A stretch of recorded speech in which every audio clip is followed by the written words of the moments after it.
I remember when I see a I said I think I keep my what do I do? I'm not really seeing my parents. Yes, when my parents is here, so pick up. Pick up.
Algum problema com o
Starts tying up.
And my daughters and sons over there, I welcome you all. On behalf of the District Governor, District 911 for Nigeria, and person of Rotarian Remy Bello, FCA, and the Committee of Vocational Services Seminar 2022. I welcome you all to this occasion. Without wasting much of the time again, because time is fast spent, sorry, it's nothing to it. Let me call to the timetable. The District Governor, in person of Rotarian Remy Bello, FCA. Please let's appreciate him.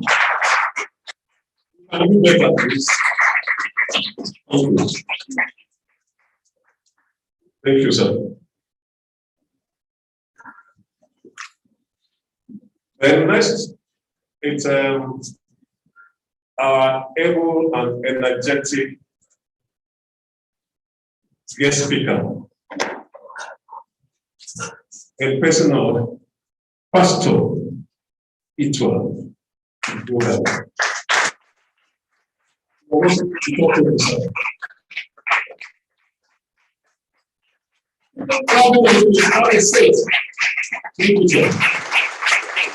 As a busy man, we have time to come and talk to us today. So please let's appreciate him again.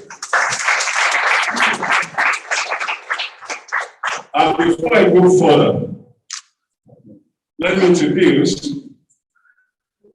the chairman of the planning committee of this occasion, in person of past President Hende Ayo Castle.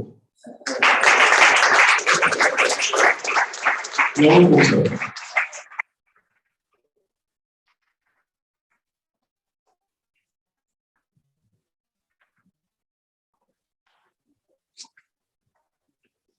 Then at the district level, we have a vocational service committee, and the chairman of that committee is past Assistant Governor Kayode Odebode.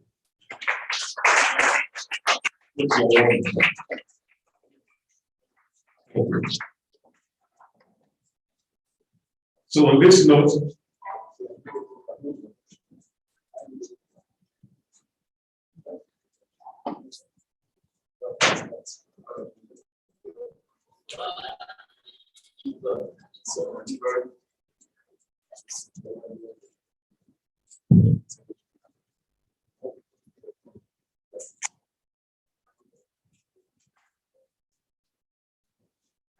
it is my pleasure to ask the district governor to please call this gathering to order. Thank you, Mr. Governor.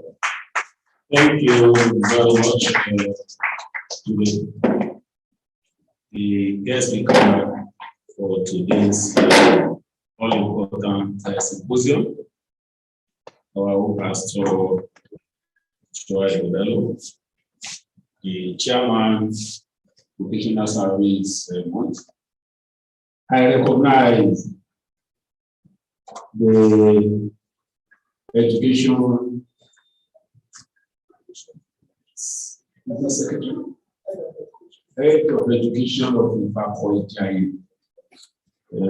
local government of Lagos State, the chairman of Ethics Committee of the district, fellow Rotarians, let me recognize especially our committee chair, which chair committee, AG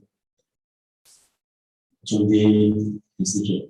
I recognize our children.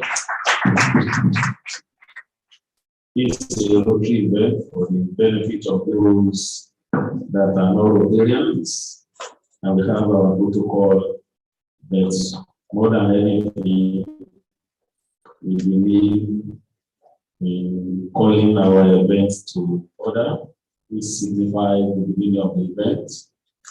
It is my singular honor to welcome you and to call this event to order. May I ask you to rise to let us take the road to grace while I leave others to the MC to continue. After count of 2. 1, 2. Oh Lord, give us. Bishop 24. We praise thee for our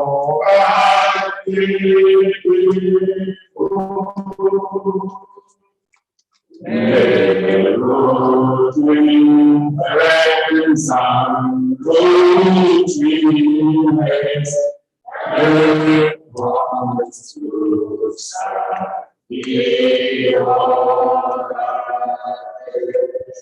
thank you. Have your seat. I'll hand over to the MC level. Not without recognizing my district governor elect, who is just the electable district governor elect, who is just entering. She's the one taking over after me come 1st July 2022. The co-celery of our district, the 1st district lady, the 37th district governor we are going to have in our district. So also I recognize my PRR, Wale. She's the head of, she's the district governor of our youth wing. If I can use that word, you are mostly welcome. Thank you so much. I recognize also the chairman of the 4-way subcommittee of vocational service. Thank you so much. Thank you, sir. Please let's appreciate our governor again. And again, let's appreciate our district governor elect. The first female district governor in district 9110 Nigeria, comprises Lagos and Ogun states. That's her. So let's appreciate her again.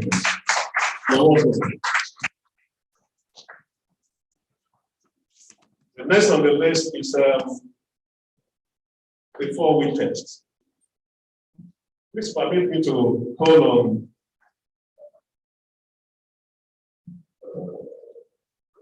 Rotarian Uche Gideon to come and do justice to this. You'll find it on page 4 of the program. Thank you. Let's appreciate her. Good morning, everybody. My district governor, our able speakers, fellow Rotarians and guests. The 4-way test. The 4-way test of the things we think, say, or do. Is it the truth? Is it fair to all concerned? Will it be goodwill and better friendship? Will it be beneficial to all concerned? Thank you. Once again, let's break it down. We can put it into practice. Nigeria and the whole world will be a better place to be with. So let's appreciate her.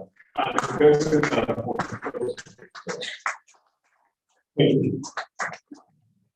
And the next is the object of voting. So let me invite past President Uzamaka Akenen to come and render this for us. Please, let's appreciate that too. Let's see on page 4 of the program.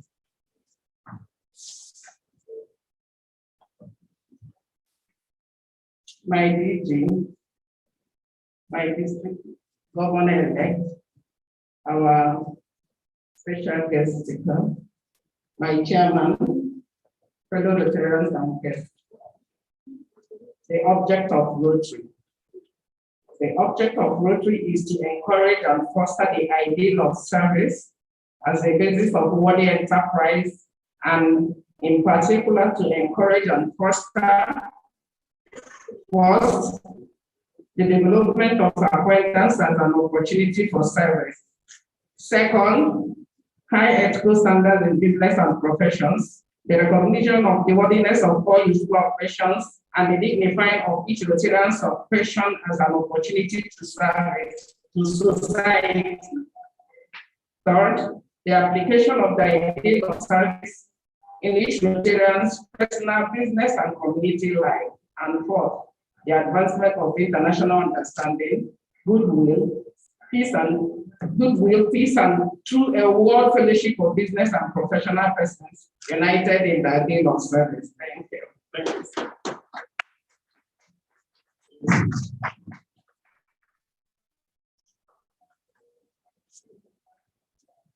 Let me call on past President Adeniji Otumiji. So please come and introduce our district leaders and our distinguished invited guests. Thank you. Please let's appreciate him too.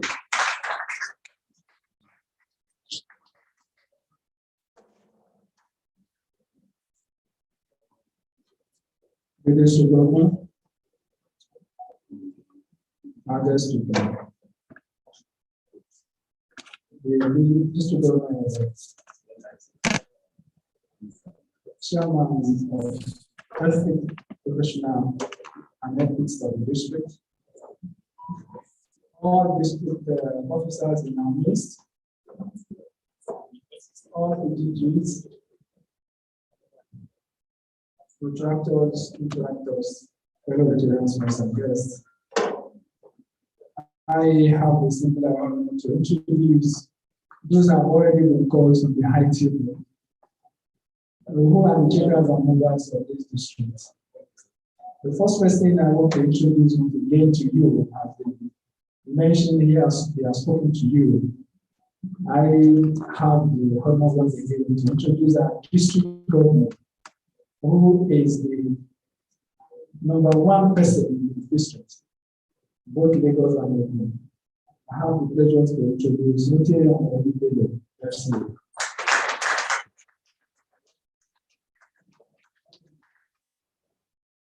We have our mother in the district as well, who is taking over. We call her the Chevalier of the district,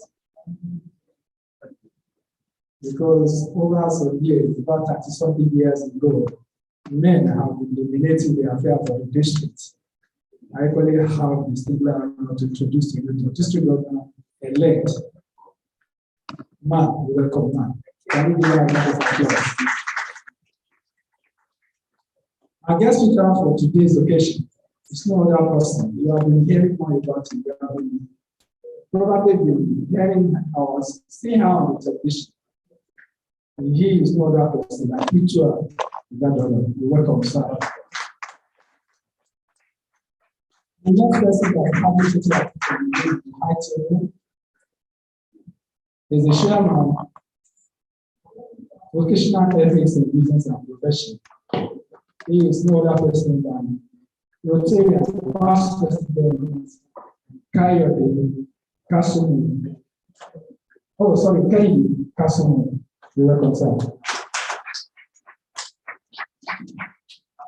We have some past district governors around. I want to introduce them in absentia. We have past presidents around. We have the past president in the hall. Oh, so we have our past president, not to talk of the and our PAG, past assistant. You're welcome, sir. All other PAGs around, shall we please start up for recognition? I can see my immediate past PAG and the incoming district secretary in person of Rotarian past president Azu Arinze.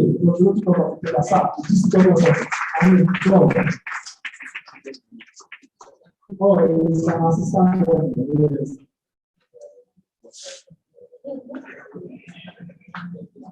Do we have other past president around? I recognize all the past president. And I already have somebody for the local government, and that is the person of Alhaja Alimi. She's the head of education.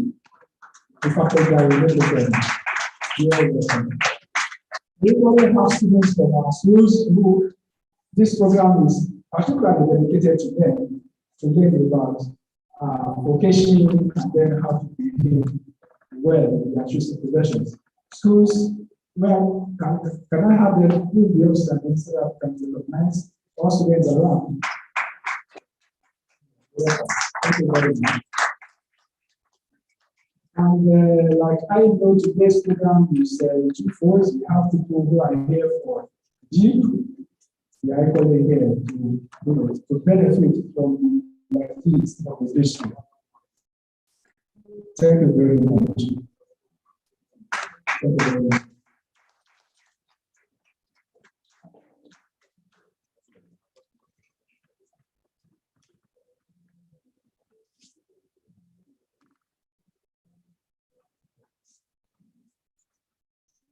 Well, the district governor, President Students and guests, look at the screen, we have some names shown there.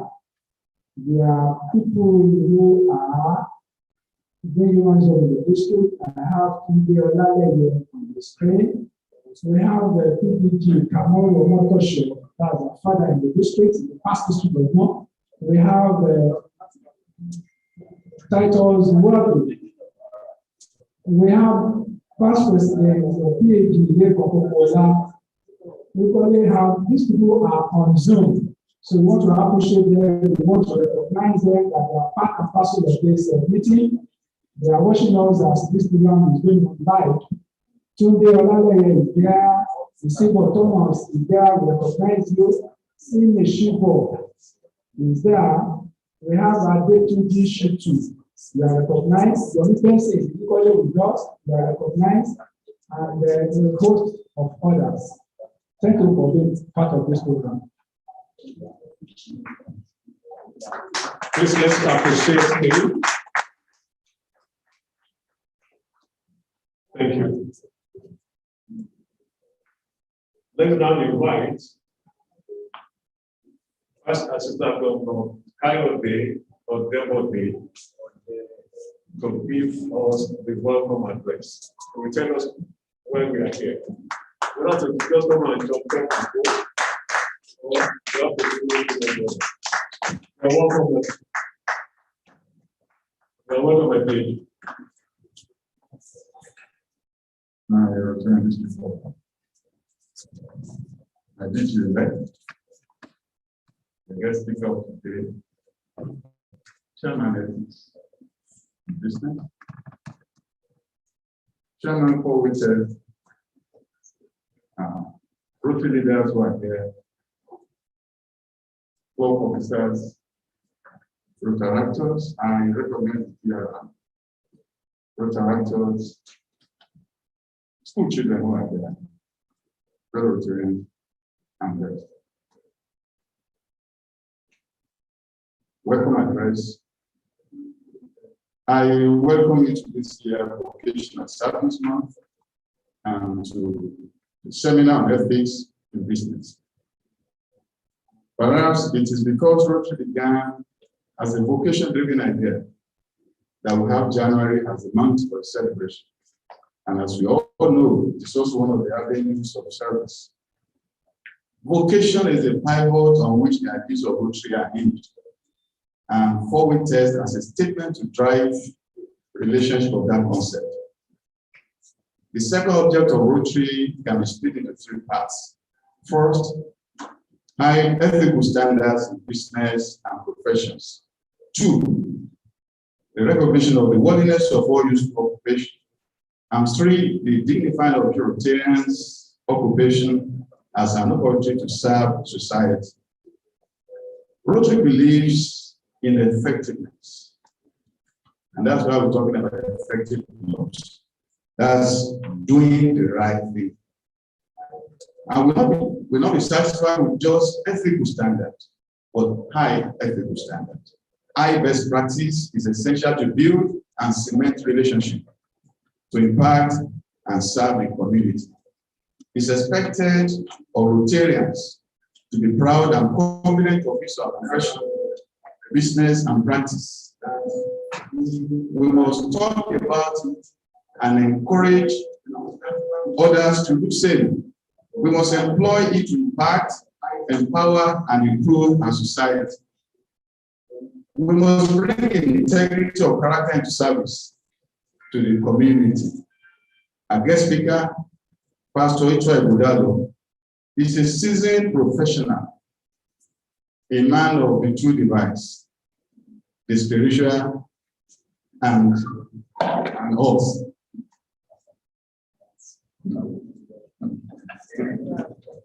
He will do justice to our topic, promoting high ethical standards in business and professions. It is my hope that we will pay good attention, very good attention, derive maximum benefits from the lecture, and allow this to impact our business world. Thank you. God bless us. Thank you, my dear G.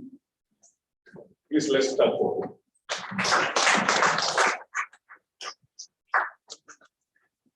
Thank you, sir. It is my pleasure to call to the podium our distinguished, energetic, a straightforward man, a godly man, and personal Rotarian Remy Bello, our dear district governor, FCA, and a PhD will be making by the grace of God. So come and give the opening remarks. Thank you, sir. Thank you, my future president of Rotary Club of BDC. Today, I'm predicting this morning and it's going to come to pass. Say amen. The district governor elect, our own elected board,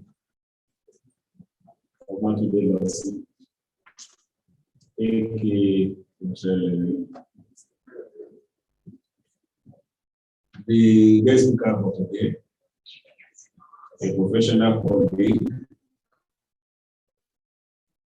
in the industry.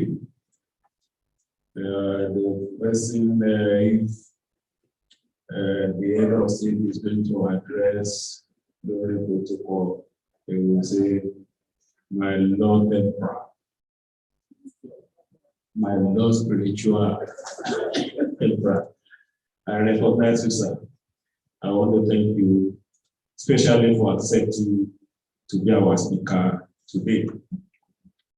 The chairman of vocational services,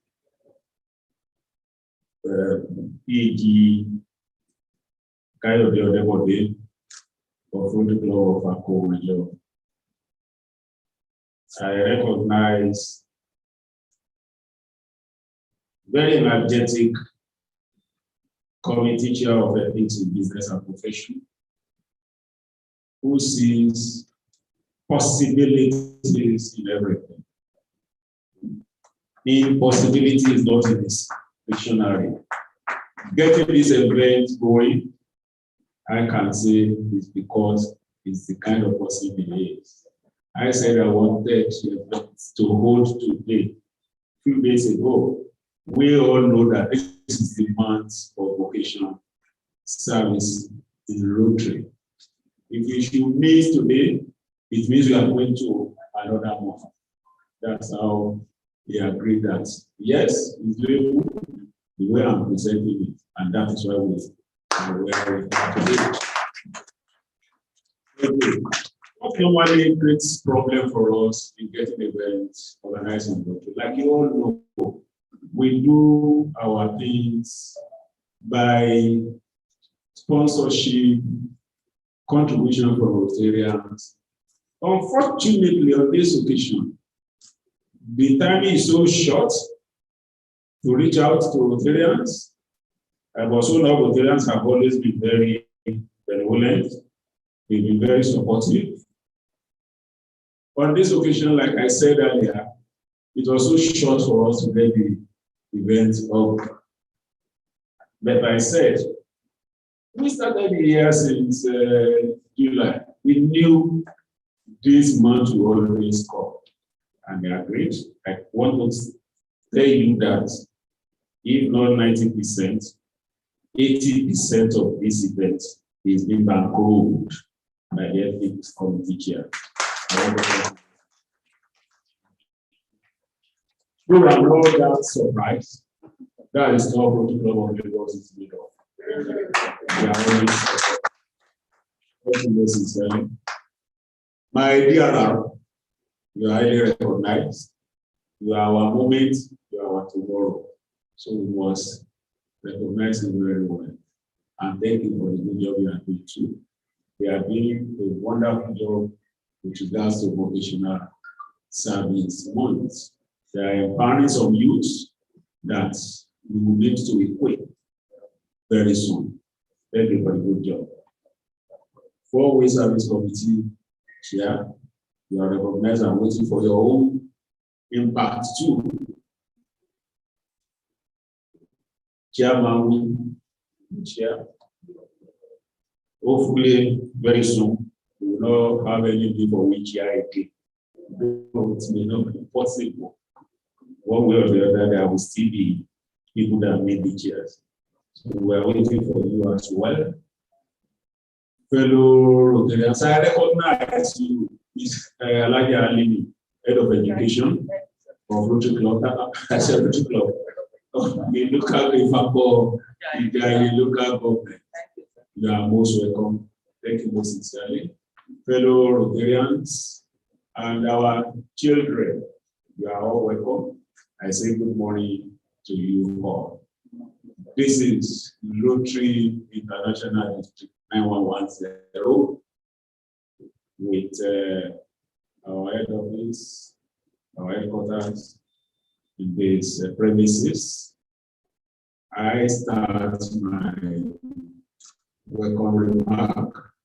I say, both of Rotary says it all. Service above all. Service above self. One profits most, who serves best.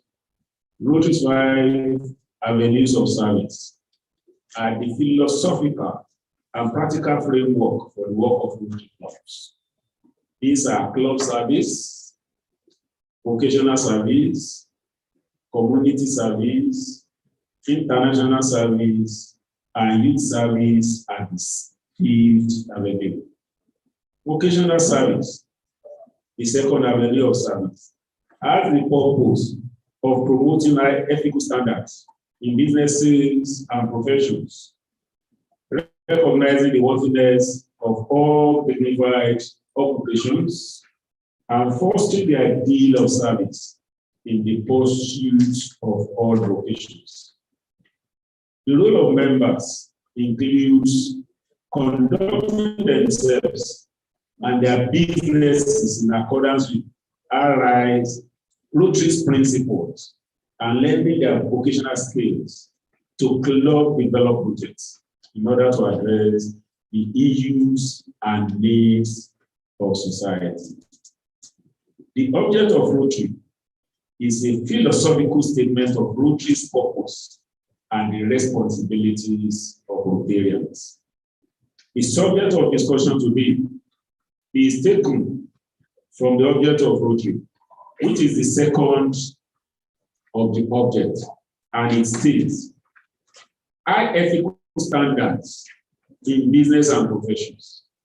The recognition of the worthiness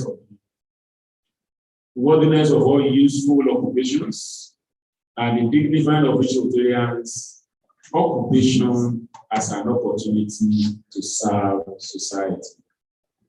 I am very sure with the bold background and with the caliber of our guest speaker of today, in person of Pastor Ichua Ugodalo, a very seasoned professional, we are going to have a very interesting, inspiring, and thought challenging session and believing we shall practice our business and professions in an ethical manner. I welcome you all. While you will allow me to use this opportunity to appreciate our various supporters and sponsors, the carefully selected vocational service committee led by B. Kikayo of RC, Rotary Club of Akowajo, and also the Ethics in Business and Profession Committee chair, under the chairmanship of past President Kehinde Ayokasu of Rotary Club of Lagos. Fellow Rotarians and friends, please sit well and enjoy the session. Thank you very much.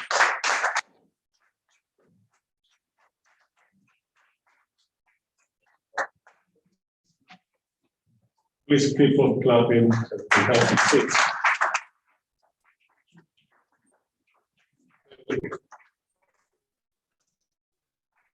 Thank you, sir. For your information, please, the man that just spoken to us now, you find his profile on pages 7 and 8 of the brochure. So when you get through, you can do that. Thank you. Then next on the list now, let me call to the podium the chairman of the planning committee, past president, Kehinde Ayokasu, to come and introduce our distinguished guest speaker. Thank you.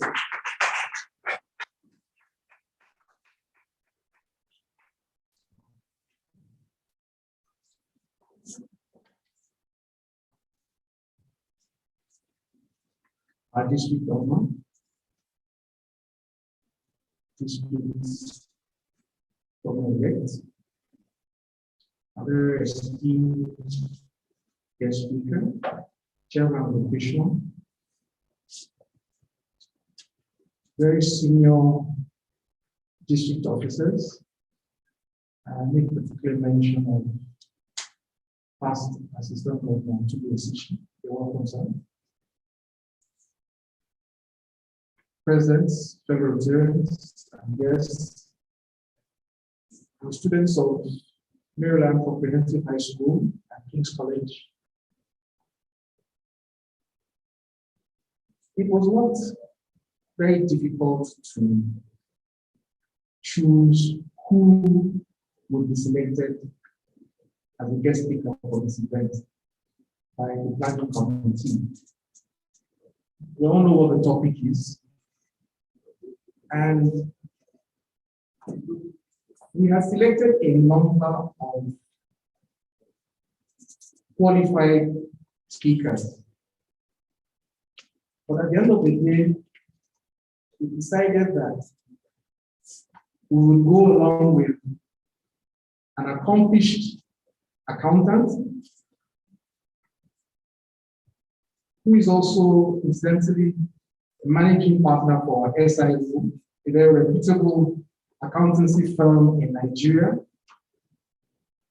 He's also the senior pastor of Trinity House Christian Church, a very vibrant Christian church in Nigeria, with influence internationally for that matter also.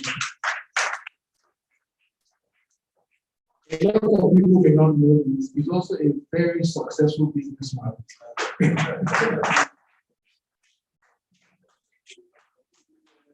So basically, the resume itself will speak for itself.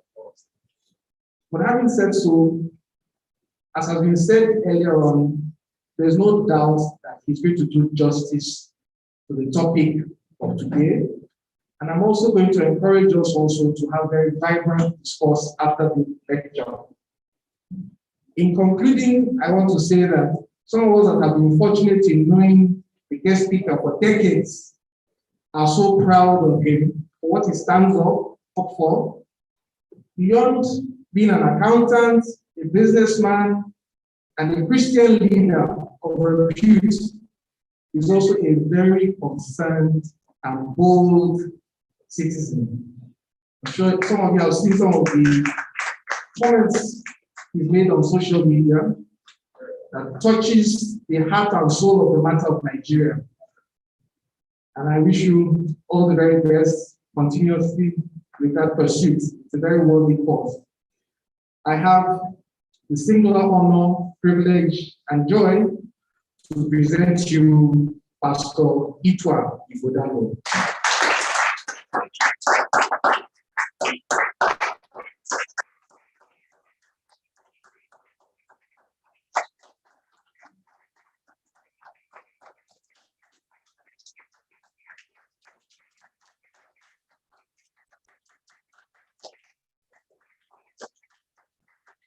Thank you very much. If we were in church, I would have started praise worship. I was tempted with that round of applause to say,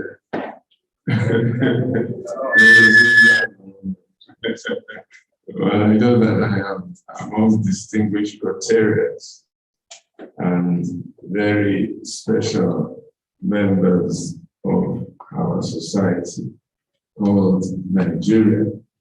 So I want to thank our district governor, the fellow chartered accountants, and the doyen of industry and the doyen of philanthropy, Rotarian Namibia. I thank you very much for inviting me. Our incoming and Koshemari and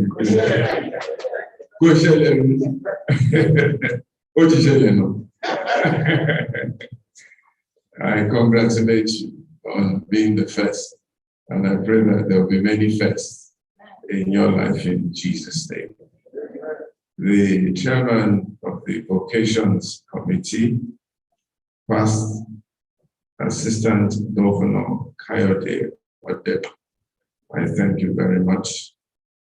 My friend and my brother, I have known Mr. Ayo Kasumu since 1982, and I consider myself to be a member of their family. Her mother had 5 girls and 1 boy until I came, and I became his ego by force, by tulas. And we've been together since 1982. The first time we met, I'm not sure he liked me, but he had to like me by force. By fire, by force. And we've become really, really great buddies. I want to thank you, my brother. Thank you for your support, for your love, for your encouragement. There's almost nothing I ask him to support me with that he doesn't support me with. So I want to thank you again for your love. And he knows that I support his family. His mother and I were extremely close. In fact, the entire family were like one. I want to thank Sir.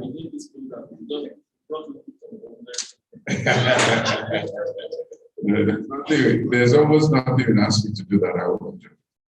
Usually I don't go out on Wednesdays. Wednesday is my prayer day, my meditation day, and so on and so forth. But it's difficult for getting there to ask me to do something, and I will say I will do it.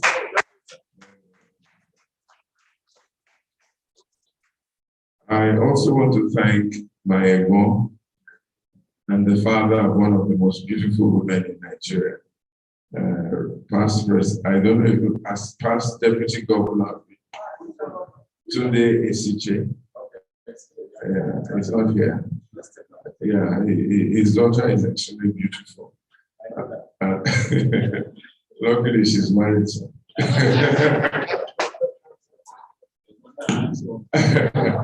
I say so because his daughter and my late wife were extremely close. When my late wife was in the University of Lagos, she won a beauty contest called Miss Lux. And she was the first Miss Lux. She was the first ever Miss Lux. And Ifeoma was the second Miss Lux. And they became almost like inseparable twins. And even in my wife's funeral brochure, Ifeoma's picture as the new Miss Lux, they welcomed by my wife featured greatly there. So I have a very love for Ebon Isiche, who is also a good friend of an uncle of mine, Mr. David. They were very troublesome boys together. But I think they are no longer troublesome. I'm sorry, sir.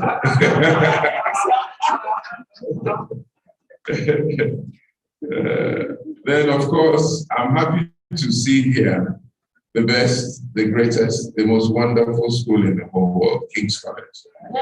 Of Kings! Royal Collegium. These are my guys. Yeah, King's College. That's the best school in the whole world.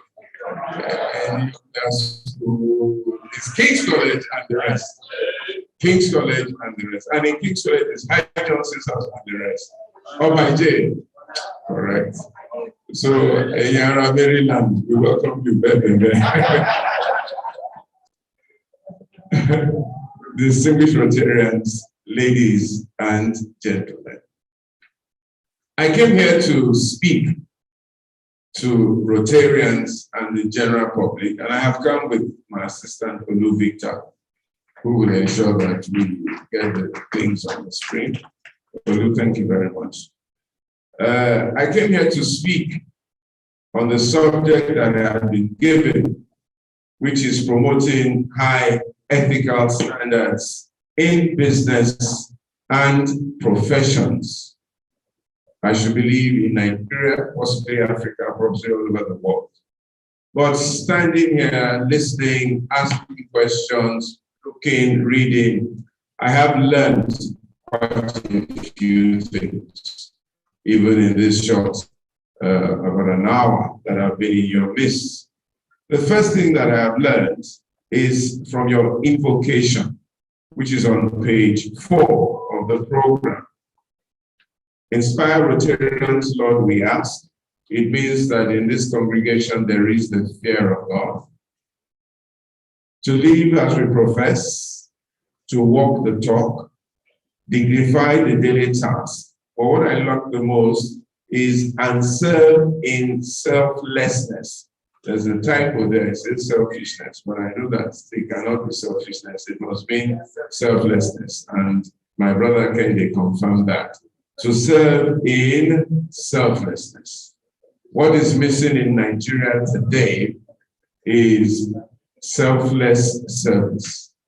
What we have is a collection of politicians, and I was with one of them yesterday, who told me clearly that the political class have no desire as they stand to serve Nigeria.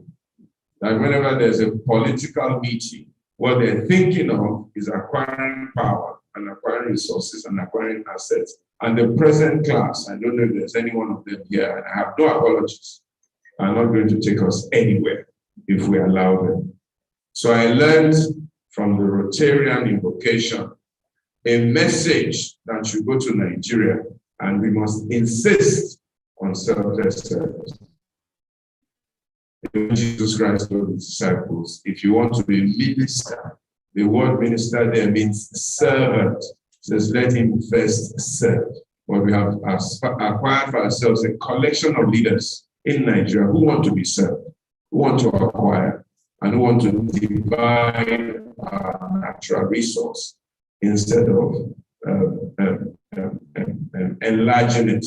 The man who spoke on my platform last week, Mr. Fela Ibasoge, talked about the replacement of British colonial masters with Nigerian colonial masters. And therefore, we're still under the yoke of colonialism in Nigeria of a certain time. So I wish the Rotary Club should spread even more aggressively this message of selfless service that you are known for. The second thing that blessed me was your 4-way test. Your 4-way test. Is it the truth? Is it fair? Will it bring goodwill, better relationships, and will it be beneficial to all concerned? If only our political class again will take on your 4-way test, we will have a different Nigeria. Again, I implore you to please spread this message more aggressively to the length and breadth of Nigeria. You know, now we're talking about structure, dividing, party, this and that. But nobody is asked if it is the truth, if it is fair. You know, the Nigeria we have is not fair to all concerned. And it doesn't bring goodwill or better friendship. And it is not beneficial. You know, there's more than enough for everyone in Nigeria if we're ready to develop Nigeria and not determined to divide and share Nigeria. So please, my district governor, please spread this message a bit more abroad in Nigeria. If every Nigerian could be a Rotarian, it would be fantastic. Amen. If every Nigerian could be a Rotarian. But what really blessed me was something I picked up from my brother. I was asking him a question, and I have a very inquisitive mind. I said, how does one become district governor in the Rotary Club? Maybe I'm planning to become district governor. Amen. He says, there is a process. I believe in miracles.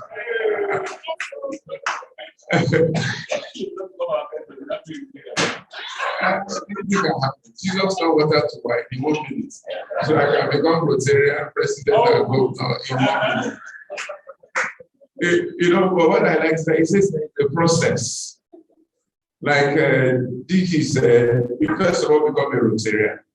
After you become a Rotarian, you become a president of a club. After you become a president of a club, then you offer yourself or somebody sees you and then brings you to the district. And then from the district, you become international president. If we could have this pathway of leadership in Nigeria, it would be outstanding. Because at the president level, we would have tested you and understood you and known whether you are competent or capable enough. Then you go to the district and then you go to the international. This is the Chinese model.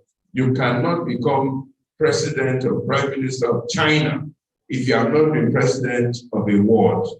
From ward, you go to council. From council, you go to local government. From local government, you go to state. From state, you go to district. And from district, you go to the presidency. So at every level, you have been tested. And people know who you are and what your competencies are before they can ever try. So by the time they're going to choose their next president in China, it's up to 2 or 3 people because they have tested all of them and they take the best in class to the next level. Again, if you can spread this in Nigeria, maybe we'll have a different Nigeria. So let me go very quickly in the next 40 minutes to speak on the subject, promoting ethical standards in business and in professions. And I'm going to take a series of these. Assume that everybody here has a zero knowledge of business and professions. I don't want to assume that everybody knows what I'm talking about. So the first thing is, what is business? Business is defined as an organization or enterprising entity engaged in commercial, industrial, or professional activities, an organized way of generating activity, hopefully for income, but it will be for other things like non-profit. So whether you like it or not, even the Rotary is some kind of a business, although not for profit. It ranges from limited liability, sole proprietorships, corporations, and partnerships. What is a profession? A profession is a disciplined group. We assume that they have discipline. Disciplined group of individuals who adhere to ethical standards and who hold themselves out, and are accepted by the public as possessing special knowledge. So for you to be a professional, you must possess special knowledge or expertise. And this is for my students from both schools. You must either be a doctor a lawyer or an engineer or an architect or an accountant like myself and a district governor, and so on and so forth. You can also be a professional on a skill basis, a carpenter, a plumber, a hairdresser, a barber, a tailor, and so on and so forth. They are also professionals, but tended towards a skills basis. A mason and things like that is a disciplined group of individuals who adhere to ethical standards and who hold themselves out as possessing knowledge and skills in a widely recognized body of learning that has been researched, that has been brought about, and they have received a high level of training. The reason why I am an accountant today is because my father was a chartered secretary and worked mostly as an accountant in his life. And when he asked me what I wanted to become, I said I just wanted to be a businessman and make money. I really, to be honest, wasn't interested in counting the money that other people have spent. That is not my idea of life. I wanted to make the money that other people will count. But he said to me, have a profession. Have a profession. It was the best advice, or one of the best advices I ever got. Because when my first business failed, I had to turn back to my profession. So when I finished with Pricewaterhouse, and just as I was qualifying, I started business, running up and down Lagos, buying and selling computers when there was no computer in Lagos. And nobody was interested in the computers I was selling. So I would say, well, my business, we fought. We fought not about business, but about women. Amen. And the business collapsed. Don't tell anybody else. Don't tell them in my church. Amen. And the business collapsed. And then I sat back. I didn't know what to do with myself. Then I remembered that I was a professional, that I was a chartered accountant. And that's how Ighodalo & Co. was born. So I was my neighbor that knocked on my door and said, I thought you said you're an accountant. I said, yes. So what are you doing sitting at home? I was ashamed to tell him that my business has collapsed. He says, well, if you're an accountant, my brother down the road needs an accountant to work for him. His brother turned out to be Captain Alakija, who was one of the partners of an airline called ATC Airlines. For those who are old enough, they remember ATC Airlines. And that is how Ighodalo & Co. became their first accounting firm, or their first auditors. And that's how my journey into professional work started. Because somebody gave me the advice that it was good to have an expertise in something. What are the values that drive businesses or profession? Number one is vision. Number one is vision. Our Rotarian, Paul Harris, that started the Rotary Club, had a vision of a collection of people that will serve instead of being served, that will want to do something that will be spread all over the world. So every vision, every business, every enterprise, every professional practice must have a vision of what you want to do. Number two, you must have plans and strategy of how you want to accomplish your vision. Plans, strategy of how you want to accomplish your vision. Number three, which is missing there, is mission. Mission. There's a slight difference between mission and vision. Vision is where you are going, and mission is why you are going there. Vision is where you are going, and mission is why you are going there. So, for example, your vision is to be the biggest organization or company in Africa. That's the vision. Build something big, build something outstanding. The mission is, number one, to make money for yourself. Number two, to employ many people. Number three, to have a footprint all over Africa. Number four, to leave something behind for the children, and so on and so forth. That's the mission, which is different from the vision. Then number four, you must have processes. Every organization must have a way by which it does things. Watching you all this morning, I realized that for you to have a meeting in Rotary, you first of all must have your call to meeting. Then after that, you have your creed or something like that. Grace, the grace. Then after the grace, you do the 4 waiters. Then after the 4 waiters, you have an anthem or something. There is a process. Every business, for it to succeed, must have a set of principles or processes. Number 5 is people. People. There's no way you can do anything without people. Machines will never take over the function of people. They will only support people. The business is for people. Then number 6 is structure. There must be a structure. So what structure do we have? President, district governor, international president, district governor, then local president, and so on and so forth. It is a structure, an order by which things are being done. And then number 7, which I put last, is finance. Finance.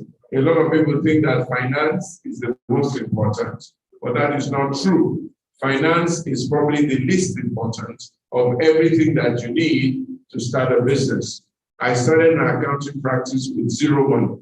Zero money. All I had was knowledge, skill, and a vision of what I wanted to do. And then over time, money came.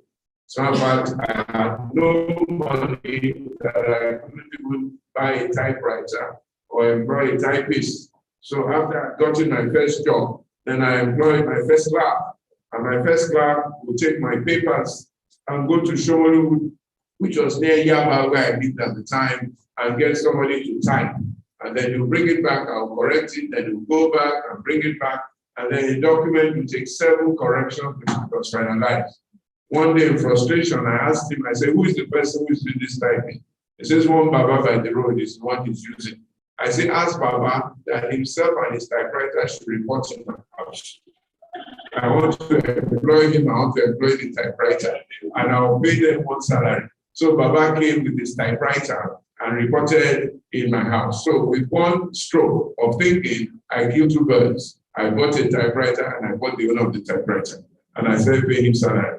Baba too was a bit frustrated with penny pinching, typing. So he was happy to have a steady salary on a monthly basis to type for only myself. I think that Baba's typewriter is in my archive somewhere. A green little typewriter. And that is how we started. Till today, we own our own building, from little beginnings in a dining table, in an office, or in my house in Yaba.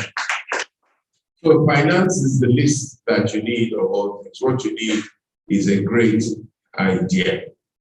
Okay, but you cannot build a thriving, sustainable, self-sustaining, and everlasting business or professional practice if you do not have the right practices or ethics. It is the principles, the cultures, the practices, the rules that build an institution that will outlive its founders.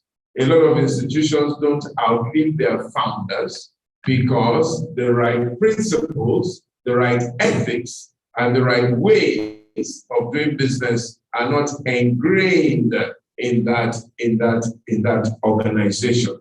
And a lot of people think that all you need to do in business is be an entrepreneur. There is a difference between being an entrepreneur and being a business manager. There's strictly different skills. An entrepreneur is a visionary. He sees things, he's bold, he's courageous, he goes after what he sees and doesn't care how he gets it sometimes. But a business manager is a stabilizer, a process person, a principled person, a man who puts structure and policies and procedures in the place of a business. So there have been a few businesses that failed. Number one was a company called Enron that faced an ethical accounting scandal in 2001 after using market-to-market accounting to publish wrong profits and use or misuse special purpose entities to ward off their losses and make them seem as if they were more profitable than they were. They were, as a matter of fact, cooking, what they call cooking their books. They were cooking their books, giving different kinds of false accounting records. And the accounting firm that was working with them, it was actually called Arthur Andersen, not Accenture, Arthur Andersen. That was one of the best accounting practices in Africa, all over the world at the time, that was supporting them to cook the books, because partners and MDs had become friends and professional golfers or golfers on the golf course together. The accounting firm, Arthur Andersen, also lost his license and lost his practice and disappeared from the face of the earth because of this book cooking exercise. There was also the WorldCom, and we also know Bernie Madoff and his Ponzi scheme, an Israeli man who came up with all manners of things. He did what we call in accounting, teaming and lading, picking up money from somebody, giving the money to somebody else, and digging a constant hole and pretending that he was making a profit. Of course, one day the bottom fell out and his business failed, and I think he's still in jail. Okada Airlines, for those who know Okada Airlines, in the 80s and early 90s, was perhaps the most or the biggest airline in Nigeria, possibly International Airlines at that time. It was owned by the Esama of Benin, Chief Igbinedion, and it was a very popular airline coming right after Nigerian Airways. Even Nigerian Airways itself failed for different practices. Nigerian Airways failed because the government was not too serious in running it. They delayed the flights. They gave themselves free tickets all the time. And before we knew it, there was a hole. But Okada, popular as it was, failed simply because it didn't have very, very good accounting practices. The owner at the time would delay the flight and say the flight must wait for him and his entourage. And then they say, Chief, why is this so? You say,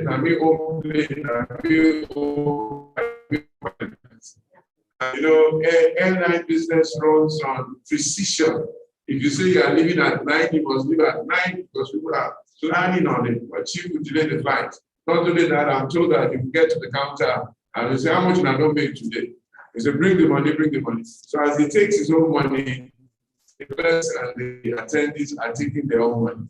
Before we knew it, Okada history, and so on and so forth. United Airlines also faced a scandal after security officers forced off somebody off the plane on an overbooked flight and created a dilemma for themselves, and so on and so forth. There are others also, the biggest fraud in history, AIG, Tyco, and so on and so forth. All these failures have one thing in common: wrong assumptions, wrong principles, wrong ethics, and the wrong set of people running these businesses. The Bible says, and I have no apology for quoting from the Bible, that righteousness exalts a nation. Righteousness exalts a nation. It says, and sin or mistakes or bad behavior, bad attitude is a reproach. It also says that when the righteous rule, where people who have principles, morality, ethics, the fear of God, and who like to do the right thing at the right time, where the righteous rule, the people rejoice. The people are happy. There was a king in Israel called Solomon. He was such a great, wise, and righteous king that the Bible says that gold was like stones and silver like dust in Israel in the reign of everybody prospered. The GDP was extraordinary. People were making money left, right, and center, and everybody was happy. Even in Israel today, for those who have been to Israel, for one reason or the other, by the time you move from Israel into Palestine, you see it's like cheese and chalk. Clear difference. On the Israeli side, you see prosperity. You move into Palestine, you think you're in Mushi or Adekule. There's a clear demarcation between the thinking of these two nations because of the principles that the average Israeli follows. Israeli people, I was talking to a friend of mine, an Israeli, the other day. He says, how are you people so successful? He says, we put our hands on the Bible or the Torah and we do business. He says, we don't sign contracts. We just agree with ourselves on the Torah and we do business. We believe in one another. And every Israeli dollar or whatever it is that they use in Israel, we circulate it amongst ourselves 9 times before we spend it outside our community. So if an Israeli wants to do business, he looks for another Israeli, and looks for another Israeli, and looks for another Israeli, and looks for another Israeli, and makes that $1 become $9 among their community. And then they reluctantly allow maybe 1% of it to go outside. So they begin to really enrich themselves. And when they want to do business, they support one another. So if this man wants to start business now, all he needs to do is to announce it among a community of Rotarians, and they will raise some money for him. And they'll begin to patronize him and go to his restaurant and go to whatever business he has started to encourage him to have a lift up. And of course, they believe in education. They believe in education. And that's why out of the 150 Nobel Prizes, about 60% of them have been won by Israelis.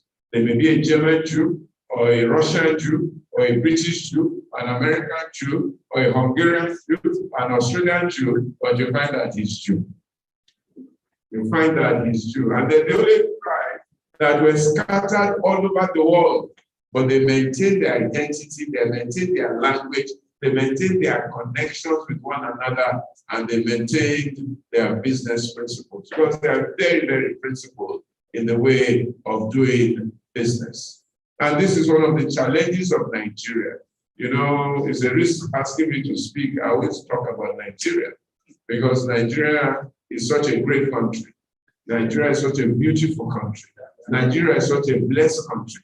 Nigeria is such a wonderful country. Nigeria has some of the best people all over the world. And I'll give you 2 or 3 examples. My wife was sick about 8 years ago, and I took her to London to have her treated. They were looking after her in Georgia. And then they called me and they said, your wife has terrible sepsis.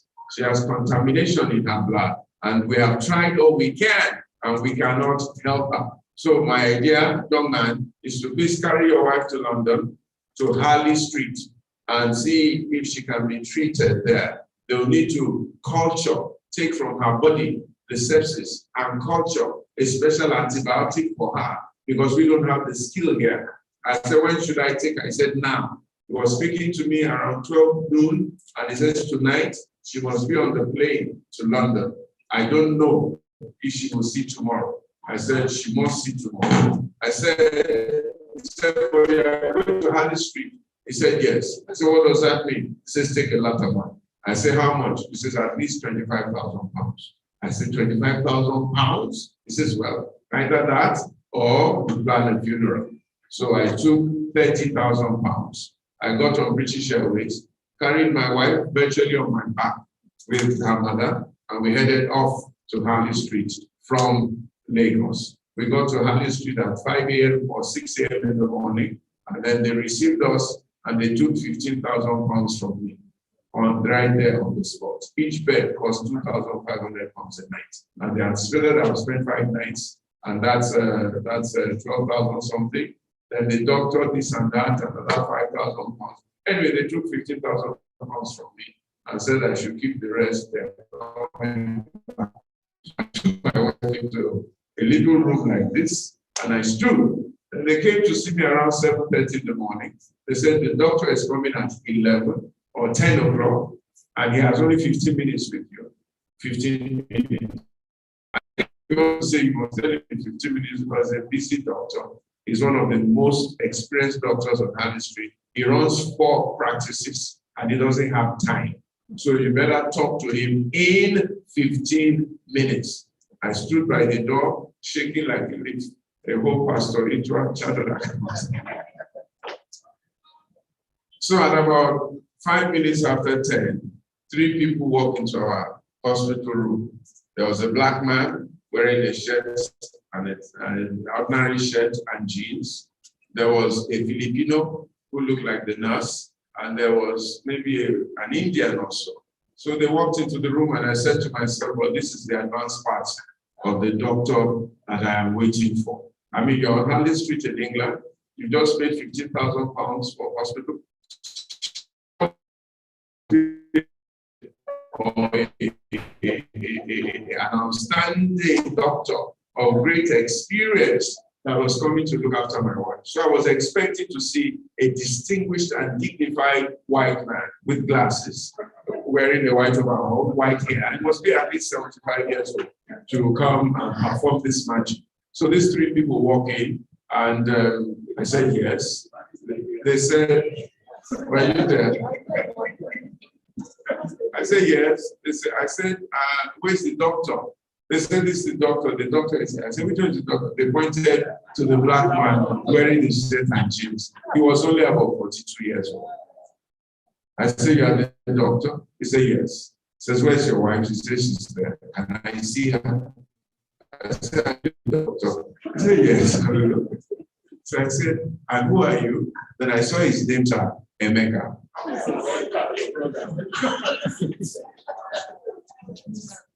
True story. Emeka, Onwa may do or something like that. Something Emeka, Onwa something. I said, Emeka.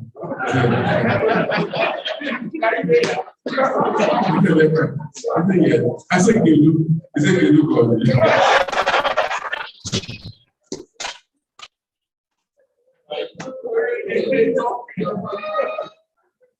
I said, now you be the doctor. He said, I'm me. I said, okay, you sure say you did this thing.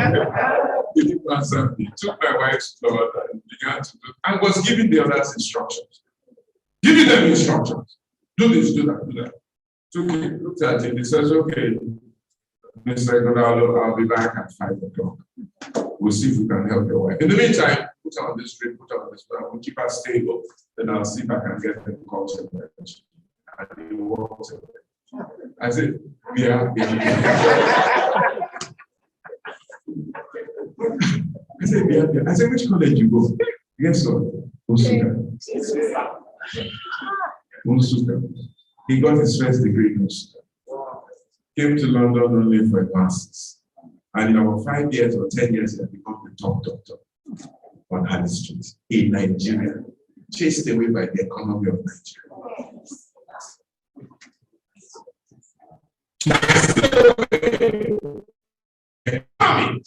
And the environment of Nigeria.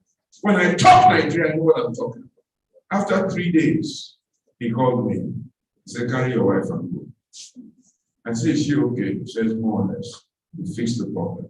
He says, it's in my interest that she should spend another 5 days here. Because every night she sits there, I make money. He says, well, you're my brother.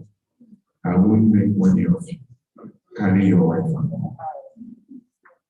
If you need anything, call me. These are the drugs, these are the medication, these are this, but this is my personal number. I don't give it out, but I'll give it to you. Call me if there's any problem. If you take Nigerians out of the healthcare of London, it will collapse. If you take Nigerians out of the healthcare of Houston, Dallas, Maryland, it will collapse. It will collapse. If you take us out of the legal system in London, it will collapse. If you take us, the girl who runs La Mata used to walk on British underground. Everywhere you go, you see them. Even in China, they hear you. And here, we reject our own. It's a source of pain for us. problem for. And we have leaders who don't really care. They are begging us to come to Canada. You know, I went for a graduation in America about 5 years ago in a place called Tennessee, Nashville, not Maryland, not Boston, not Houston, Nashville, Tennessee. About 5,000 students graduated. 3,500 of them were Americans. And the Americans were Chinese American, Black American, White American, Australian American. They called themselves American. After that, 800 Nigerians. They were the next biggest group in that graduating class. Then you had about 50 Ghanaians, and then 200 Chinese. Why we do this to ourselves in Nigeria, only God knows. That's why we need the principles of Rotary to help us. We will not allow anymore this political class to lead us down the drain. 6 minerals in Nigeria that are worth more than oil. Yet they will not develop them because they cannot see beyond their noses. We must think it through and we must get involved. And you must not stand by the wayside. 2 things they use: ignorance and the lack of interest of the people in this room. You don't have time, you don't believe in the process, you don't get involved, you know better than them, and you stay back, and they frighten you and threaten you and say politics is dirty. Go in there and clean it up. Then they make the rest of the people ignorant and unable to think, and whatever they tell them is what they do. Fola Adeola told me a story many years ago. He went to the Metropolitan Club to have lunch. On his way out of the Metropolitan Club, a group of writers surrounded him. Fola, give us money, give us money. He says, leave me alone, ask for money. So he then said, yes, why did you vote for them? Why did you vote for the people making the good name? And they turned to him and says, what does that mean? Whatever they told us to do is what we did. 12 million, 14 million children out of school is a deliberate policy. To us in bondage. We need to do something about it. And it is people in this room that can do something about it. I rest my case. Ethics. Ethics is having a sense of what is right and wrong. Our leaders in Nigeria have no sense of what is right and what is wrong. They have only a sense of what they have in their pockets. A friend of mine was telling me that he moved into a house in Abuja a few months ago, maybe a year ago. And when they were trying to patch up the house and things like that, no. Let me tell the story very well. That he was trying to build a house in Abuja. Then the carpenter or the builder that came to see him came in a Mercedes-Benz. And he found this strange, that a builder or a small craftsman would be driving such a luxurious car. So he asked him, he says, what is the history of this car? The guy said, somebody moved house in Abuja and invited him to come and fix the house. So when he got into the house, he saw a soak-away pit. And he said to himself, this is unusual, that in Abuja they have underground drainage. And he knew that there was something wrong. So he began to investigate that soak-away pit and broke the pit to see what was really inside. When he opened up the pit, he saw a stash of dollars. The whole place was full of dollars. What had happened was that the house belonged to a civil servant who died, and his family was in penury after he had died. So they sold the house to this businessman who now wanted to redecorate the house. And underneath their so-called septic was a feast, a whole cache, a room about half this size, full of dollars buried in the ground. Yet the owner had died, and his wife thought her husband was poor. So he started gathering Then the new owner said, what are you doing? He said, I saw something here, sir. He said, dollar, bring it. So they shared it. He took it, so the owner took. So he says, that is the story of this guy. There are many, many houses like that in Abuja. There are many houses like that in the villages where dollars are experiencing air-conditioned existence. But they said there was a house that when they got there, the dollars had been eaten by rats. And then a lot of our people cannot connect them running around selling a loaf of bread on the streets of Lagos with people driving sirens. And a friend of mine, an ambassador of a West African country, was saying, why are we doing this to ourselves in Nigeria? That we're one of the most resilient people in the whole world. That we're so hardworking, we're so resilient.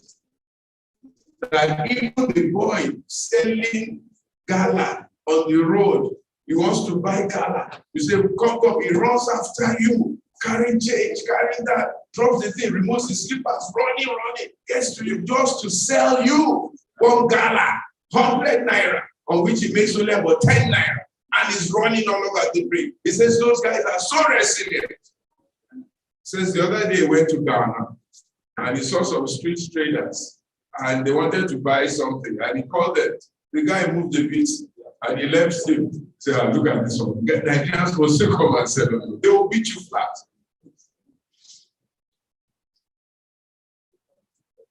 Personal ethics, business or professional ethics, a set of moral guidelines that influence how a company serves its customers and treats its employees. What are the right ethical practices? Let me tell you, any organization, any country, any group that does not have these right ethical practices is doomed to fail.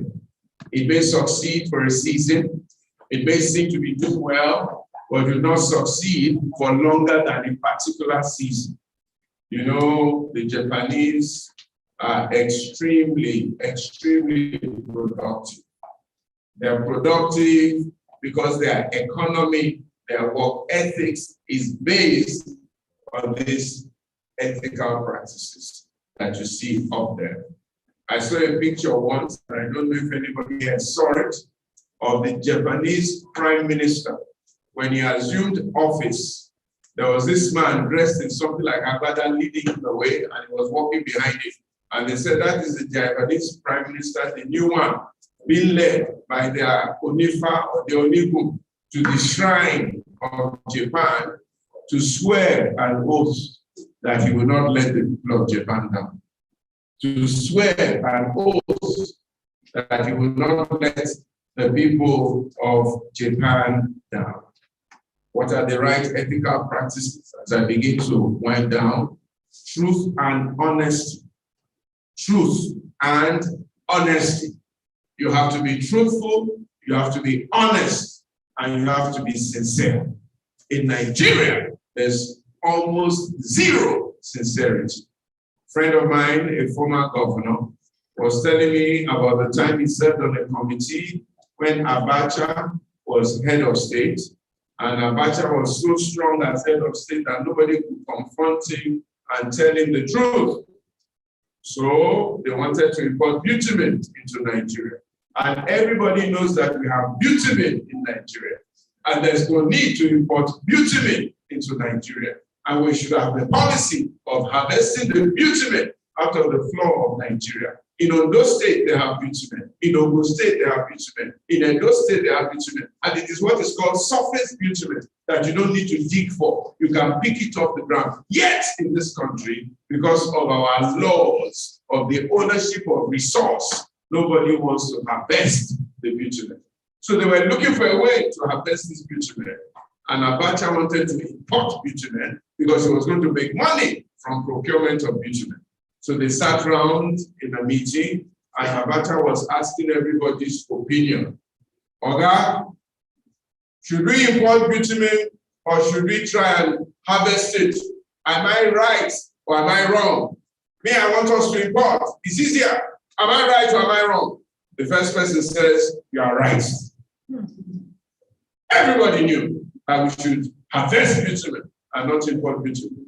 Went to the second person. Am I right? Am I wrong? That one said, you are right, sir. Went to the third person. Am I right? Am I wrong? That one said, you are right, sir. Then went to the fourth or the fifth person who had a little bit of conscience. Am I right or am I wrong? Says, you are right, sir. Even if you are wrong, sir, you are right, sir. No truth. Even in our churches, we don't tell ourselves the truth. We don't converse. Alagba ti sọ, GO ti sọ, presbyter ti sọ. They have said, and it cannot be.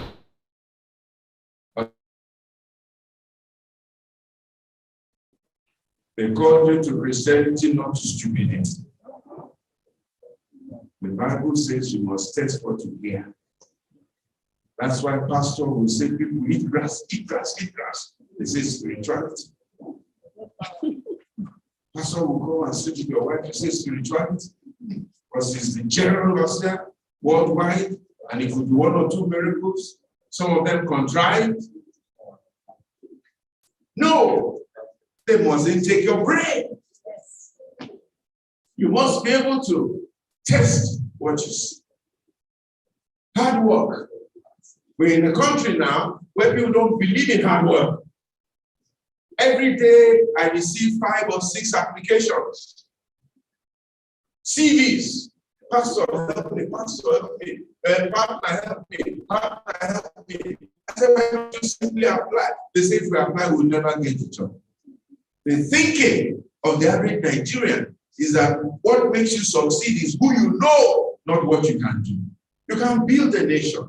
You can build an organization on principles less than hard work. You know, a friend of mine was trying to make some money. His friend became a minister. So as soon as the friend became a minister, about 10 of them rushed, and then they would sit in the minister's waiting room, waiting for him from morning to night. The minister will go, he will come, he will go to Asoro, come back, then they will follow him to Asoro, come back. They'll be waiting for him from morning to night. And after 3 weeks of following the minister around, he says he had had enough. He was coming back to Lagos. When he came back, they were calling him, where are you? Where are you? You must be here. Something they happen here. Why? Everybody thinks the only way you can make money is being a psychopath, following people around. I had a friend who had a big job in Abuja. I followed him to go and look for money there. In his waiting room like this, people. In his office, people. In his outer office, people. When I got there, I said, oh God, how can you function like this? Everybody's here looking for a contract. He was smiling. I said, okay, give me my own week at the go. He said, I said, where are we going to talk? The man took me to the inner room, and then finally we opened the toilet and we entered the toilet. As we entered the toilet, one of his girls entered the toilet with us. I said, ah! True story. Everybody looking for what? Transparency and accountability. If you are not transparent, if you are not accountable, and are not ready to be accountable, you are not going to run a successful business. I tell people that since 1982, when I started working, I can account for every kobo that I made. And I can tell you what I did in every kobo. Every asset that I have, and there's not many of them, I can tell you the history of every asset. What I did to make the money and how I was able to buy that asset. It's very difficult for you to do things in Nigeria and really be accountable as to how you acquire those things. People who served in the army for 36 years suddenly retire into a life of opulence. It doesn't make sense to me, because if you add their salary for 36 years, plus their pension, plus their gratuity and everything, it cannot buy one of the assets that they own. And we sit back in Nigeria and we say it's okay. You know, these are big men, they deserve it. There must be accountability. People in Whitehall have been fired for a cup of coffee. You know, in Singapore, I think it was Singapore, if a man was doing business with some foreign people, they took him on a holiday and they brought him back. And as soon as he came back from that holiday with those people who was a government official, the president fired him immediately. They didn't bribe him, they didn't do anything. They just took him on a holiday and brought him back. They fired him.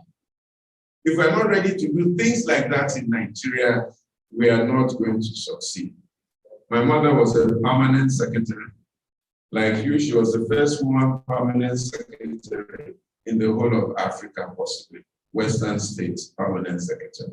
And she was in charge of Ministry of Trade and Industries, and all the Odua companies reported to her, aside from education where she served. Then one day, I was sitting in our sitting room in government reservation area. It was around 4:30 or 5 o'clock in the evening. My mother had come back from work at 3:30. They closed at 3:30.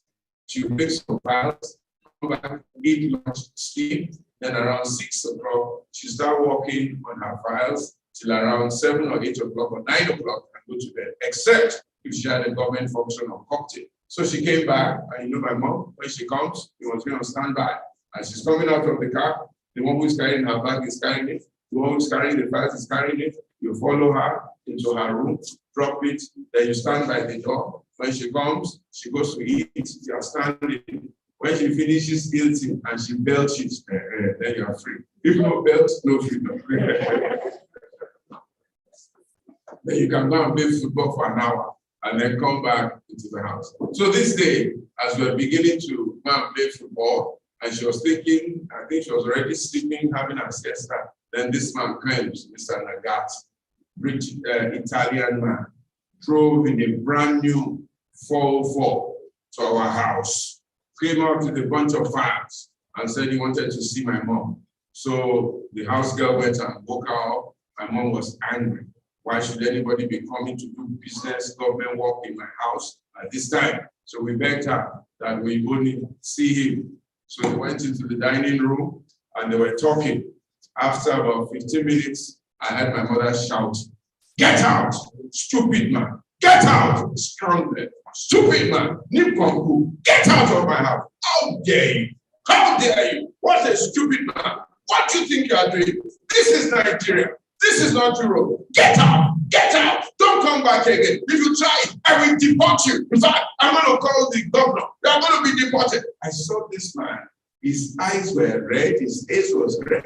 He carried his files. He ran into the 404, brand new 404, kicked the 404, and ran holding the door. So I went to my mom. I said, "Mom, how can you be so what happened?"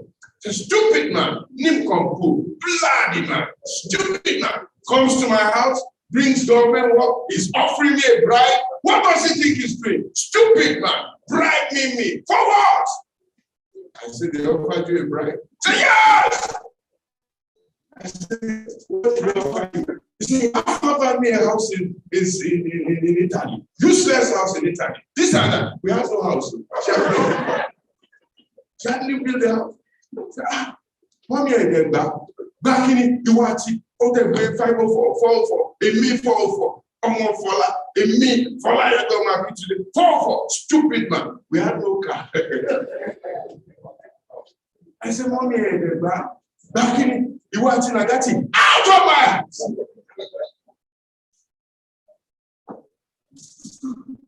Out of my house. Those things don't happen anymore. I can never forget that they offered me a house in Japan or Italy. Oh, let's money okay.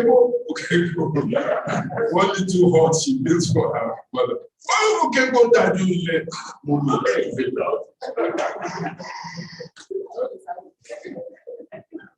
integrity, rule of law. My mother died, she had only one house. My father died, he had 3 houses. two in one in Lagos that was completed. It was Astria that completed that. Only one house in her entire career. The other asset she had was farmland, where on Saturdays she would carry me to the farm to now be doing yam and what do we call it? Corn. I grew up on the farm. She says, I'm a farmer's daughter. You must be a farmer's. I had two inheritances from her. One was her foundation, where she prays for Nigeria every day. The second was her old age. No will, no testament. You fight over foundation. No will. None of my parents got a will. They had nothing to leave behind.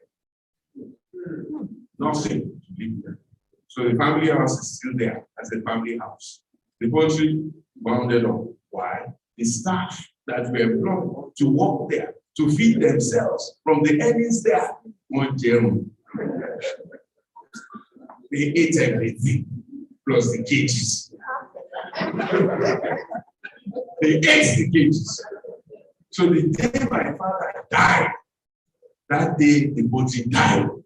Because we were subsidizing them, my brother and I. Mainly him, we were subsidizing them every day, paying their salary, just so that my father could have an environment to come back home to. There will be people in the house. The day my father died, the next day my brother called them and said, no more work, go.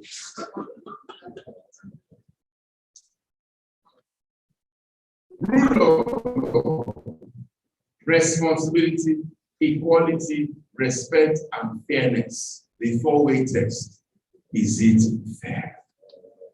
We need to ask ourselves in Nigeria whether it is fair. You know, if you build your business up and you don't underpin it with these ethical claims that I have described, within a few short years, the business will collapse. The business will fail, and your whole effort of life would have been a total failure. Why is ethics in business important? As I close, why do we need to promote high ethical standards? Number one, ethical conduct in business provides benefits to both the business owner and the consumers. It ensures enduring legal operations. It ensures that you are within the confines of the law, the rules, and the regulations that keep the company operating. That's why most companies today, they have something they call the Code of Corporate Governance. And they have what they call independent directors to make sure that there's other types of people looking into the business that will ensure that it follows the rule of law. In Nigeria, we don't really follow the rule of law. And why it's difficult for ordinary people to win positions of power is that some people have bought INEC, tell them I said so. Some people have bought the judiciary, tell them I said so. Some people have bought the police force, tell them I said so. Some people have bought the EFCC, tell them that Itu Abolajide Akindele Ighodalo said so. And if they don't, and if they can disprove me, let them come and face me. They have paid money for many years to make sure that judgment is convoluted. They have paid money to make sure that the police will not respond appropriately. They have paid money to make sure that EFCC is in their pocket. I was with a high-ranking government official the other day, and they were listening. There was somebody of the opposite party trying to say one or two things. The guy didn't know when he let it speak. I just sent EFCC after him. I said, because it's in opposition to you, you just send EFCC after me. Why should EFCC be an object of threats and blackmail and bullying and making sure that people cannot do what they want to do or say what they want to say? Like Kennedy says, I've been talking, maybe I'm talking too much. But I said to them that at 60 years old, I have nothing to fear. If you don't live for something, you fall for anything. I was born into the love of Nigeria. I was born, as I said, what I inherited from my mother was prayer for Nigeria. Till today, in my mother's house, as we speak now, they are praying for Nigeria, as we speak now. Between 12 and 2 o'clock every afternoon, they prayed for Nigeria. In those days, when you came to buy eggs from my mother in her poultry, if you came between 2 and 12, you are wasting your time. You will first of all drop your money, drop your tree. You enter the sanctuary. You pray for Nigeria. Either you are Muslim or Christian or Ologun, you will pray in the name of Jesus Christ. 2 hours. When you finish praying, I must say, so what you want? That's when you can buy it and do. So between 12 and 2, the whole place is quiet. Everybody's praying for Nigeria until the day she died. I was born into it. I couldn't think otherwise. That this country is bigger than all of us. For all of us. Number 2, there must be trust between company and consumer. There must be trust between companies and consumers. Ethics in business helps to build positive and trusting relationships between the company and the consumers. We go to certain organizations because we know that they have high standards, and those standards do not let us down. We fly British Airways because we assume they have high standards. We fly Lufthansa because we assume they have high standards. We fly Emirates because we assume they have high standards. I had some friends in Nigeria who would never fly local flights in Nigeria. They were so rich. If they want to go to Abuja, they take the plane from Lagos at 10:30 and go to London. When they get to London, then they take the plane from London at 5 o'clock and go to Abuja. That's how some of my friends used to go to Abuja. I can name them. You are one of them.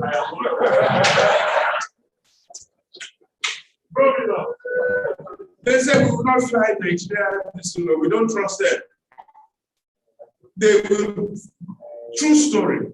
He will leave Lagos at 10:30, go to London, spend the day in London, then leave London at 8 o'clock and go to Abuja.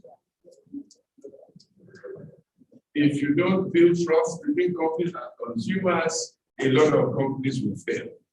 Number 3, it appeals to shareholders. You know, now they have something in accounting called ethical evaluation or sustainability practice. Ethical evaluation of sustainability practice. They ask, will this business survive? Is it investable?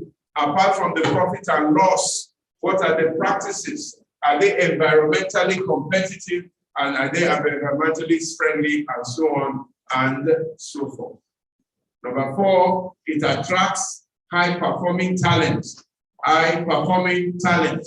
There's some organizations that when people want to work in them, they're very, very happy to work in them. And Avandesin used to be one of those until it fell into the Aaron saga.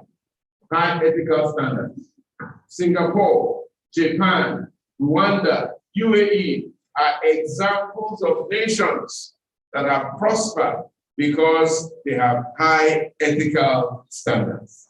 High ethical standards in business leads to a disciplined people. A disciplined people leads to national development, and national development leads to increased prosperity for all. Without the right structures and integrity, ethics and morality, everything will eventually fail.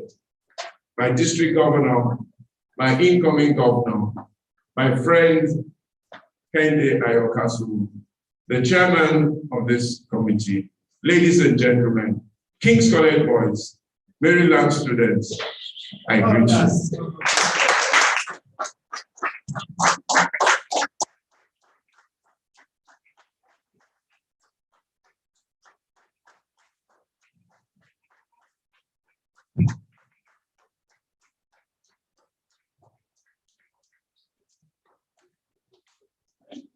Please be upstanding. While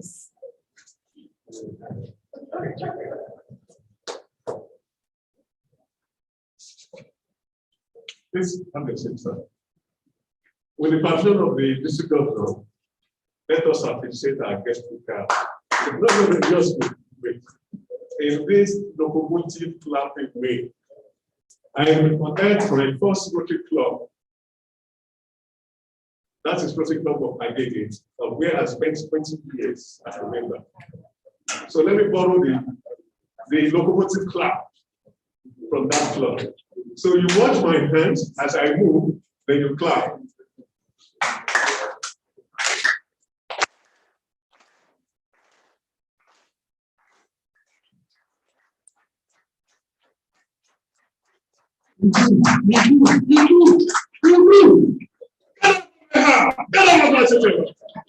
Mr. What again?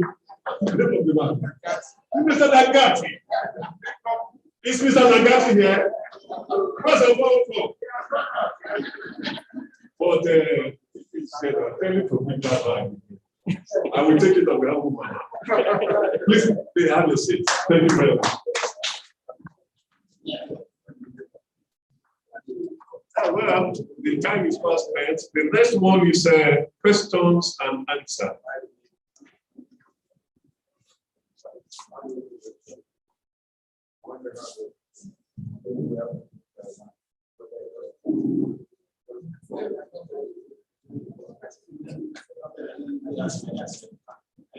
Okay. How many? One from my president-elect. Even Latin cash already. The incoming secretary. Who else again? That is 2, 3, 4, 5, 6, 7, 8.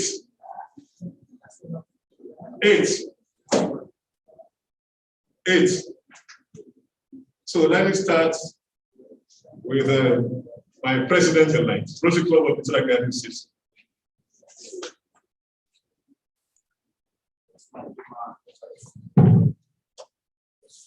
Good afternoon, my district governor-elect of Rotary leaders.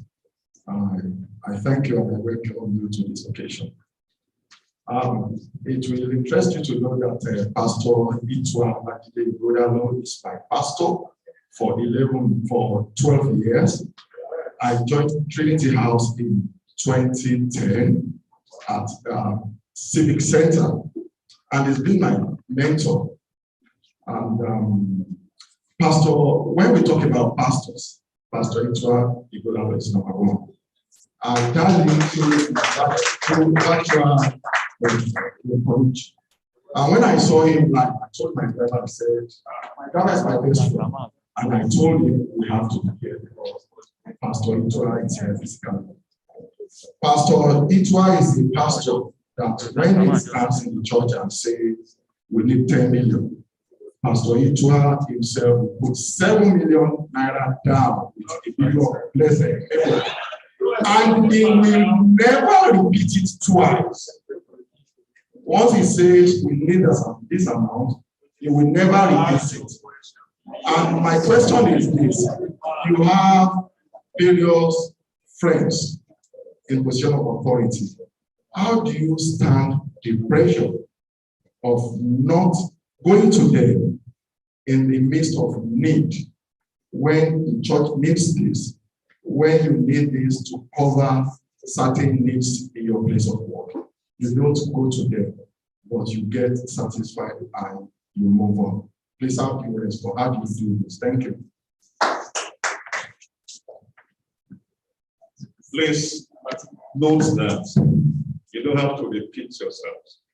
Yeah, tell something, go straight to yours. Number 2, my committee secretary. Sorry. I saw the immediate past district governor. That's a really past district governor. But can you please come to the front seat here? Let's appreciate him. Thank you, sir.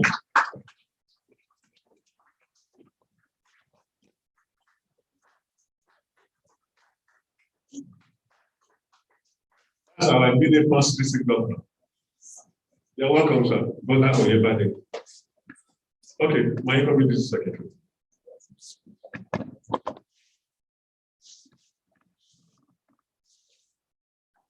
My district governor, the district governor, the past district governor, all the district leaders here present.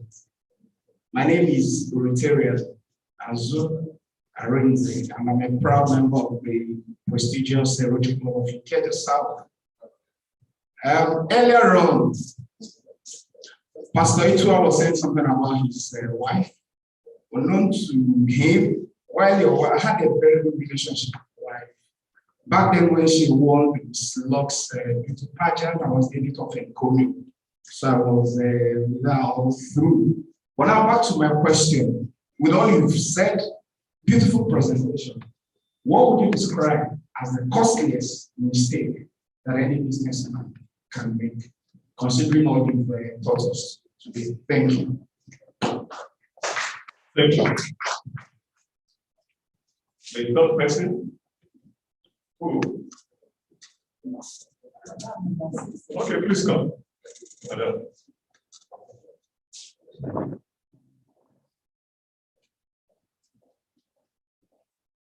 Please neglect the protocol. Just straight to your question. My name is Madam from Penalaza Central. I would like to ask Pastor Itua from his experience, and I'm encountered as well. I'm just starting off with my own practice. And I know I've encountered some clients who do not want to follow the protocols of declaring all their incomes and everything. As an accountant, when you started, how were you able to manage clients like that do not want to declare everything and pay their taxes as I went to? Second, I'm also an entrepreneur. I have a logistic company which I'm trying to grow. I have staff, but the staff are not trustworthy. I have a vision. I know where I'm going. I have trackers on them, but when I monitor them, they tend to do their own runs, their own personal business.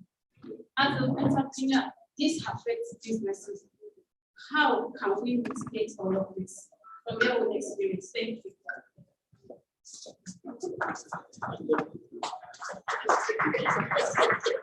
So do you want to pick all or in section? Yes, absolutely. Yeah, We have three now. yeah. We need six. Four. The fourth person, please. Fourth. Early. I counted 9 times. No, forget about those standards. Please forget about the protocol Jesus went. Thank you. Straight to your question. My name is Adeni Yotushi, past president of Ikeja South. The guest speaker really stated some qualities that is demanded of us, not even professional alone, but for profession to grow, accountability, integrity, values, and all the rest of it.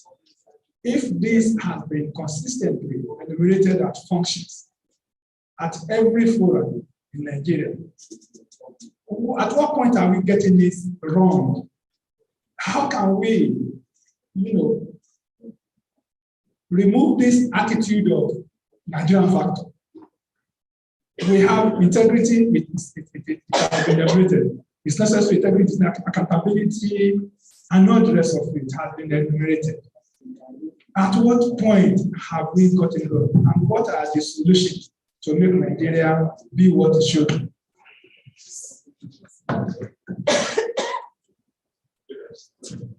Thank you very much. And I must confess that those are very good questions.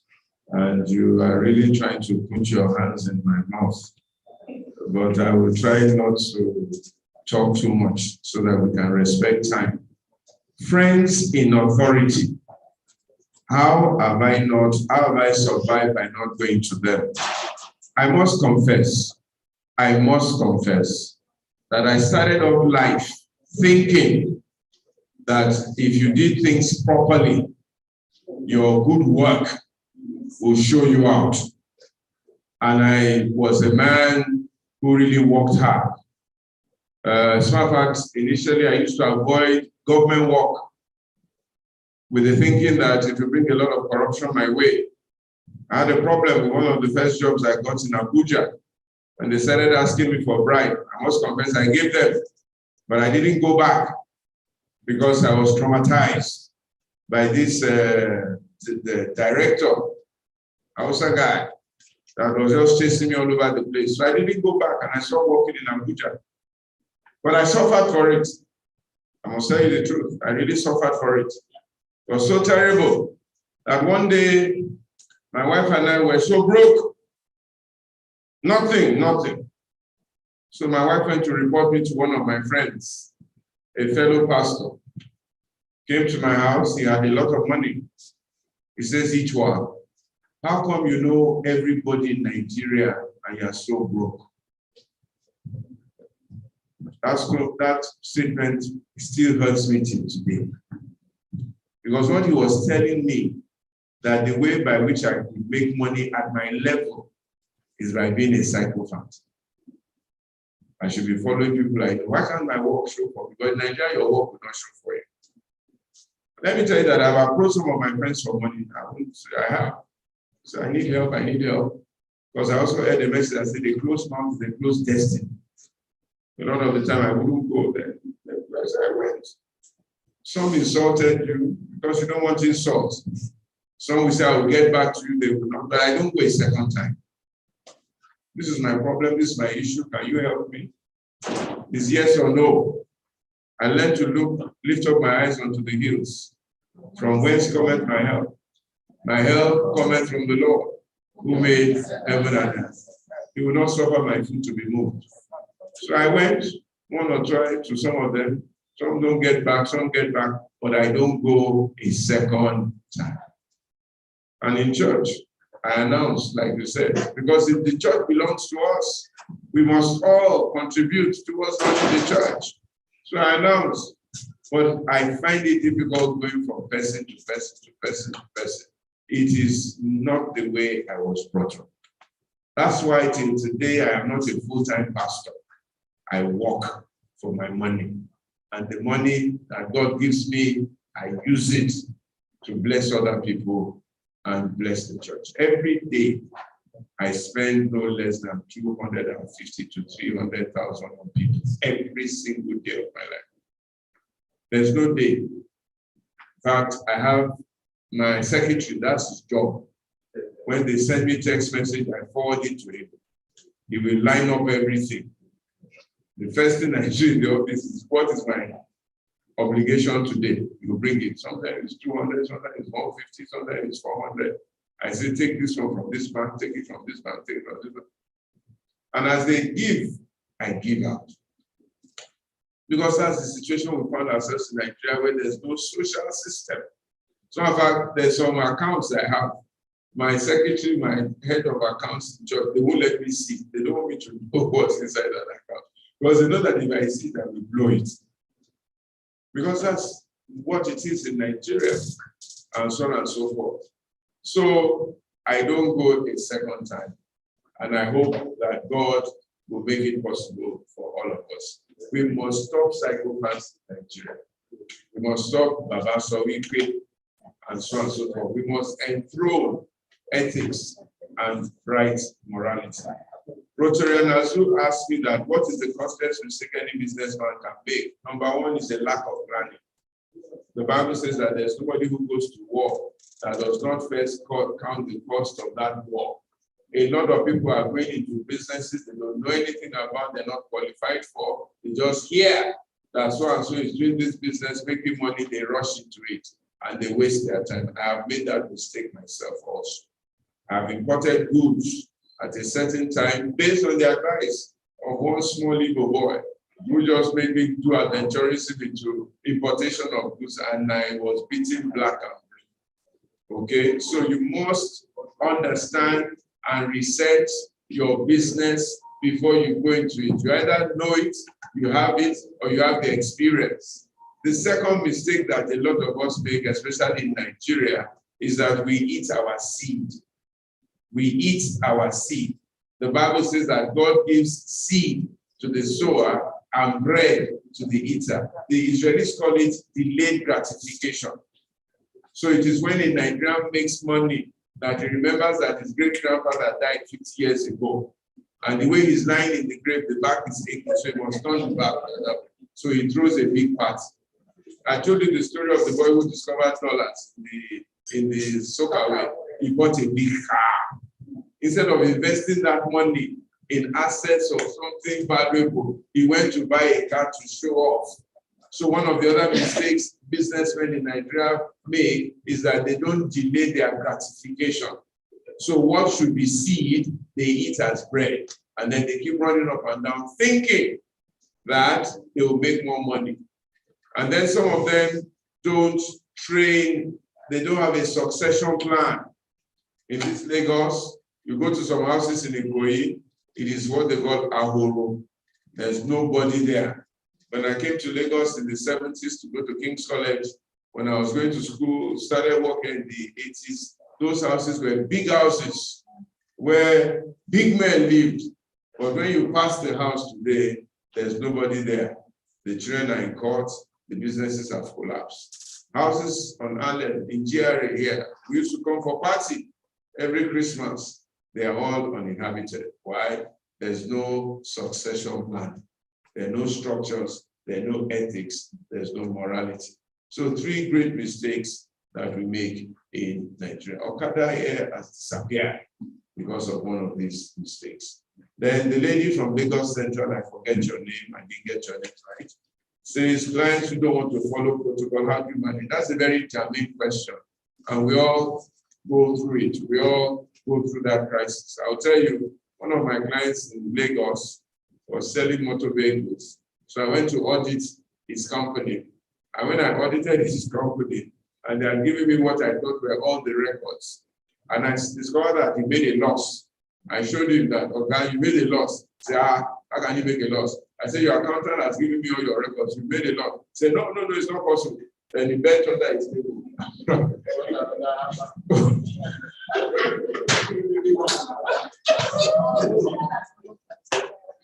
He brought his diary from under his table and said, come, okay. Even his accountant, his own accountant, didn't know what he was doing. You have them in thousands in Nigeria. At the time, you have to take a position. I won't do this account again. I'm going back to my home. And Oga, the way you are running your account will soon collapse and you fail. And I will not have my name attached to this. The problem is that there's too much consumption and they don't plan for taxes, they don't plan for this, they don't plan for that. Again, sometimes you can't blame them because in this Nigeria, you're a local government unto yourself. You provide your water, you provide your security, you provide your light, you fix your road. In front of my office in Ikoyi now, we're planning to fix our own road.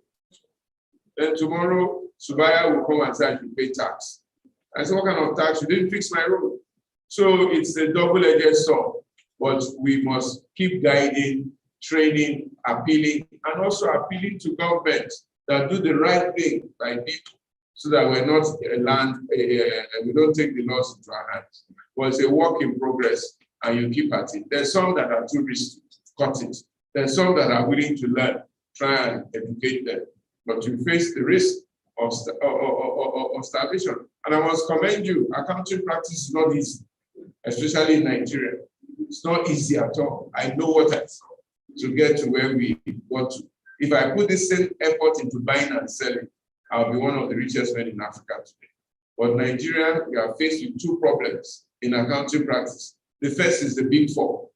The Big Four is a big problem because nobody trusts the local firm because of this thing called ethics and morality. So all the big businesses go to the Big Four. So you are forced to scramble for the small ones, and the small ones give you a lot of these tight conditions on which to sell them. So it's a difficult terrain you are going to, and I want to commend you and wish you all the very best. This is one of the things why I fight in Nigeria to create a level playing field for everyone. It's only in accounting practice that you have this kind of trouble. of Big Four, and then a very challenging terrain that makes it difficult for the average person to survive. So God will keep helping you. You and I can talk a bit more, and I can show you some of the things that we did. Again, staff.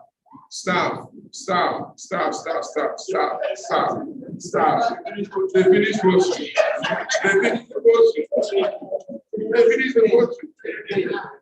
You know, when my mother here, when she was running that country, she ran it with her blood.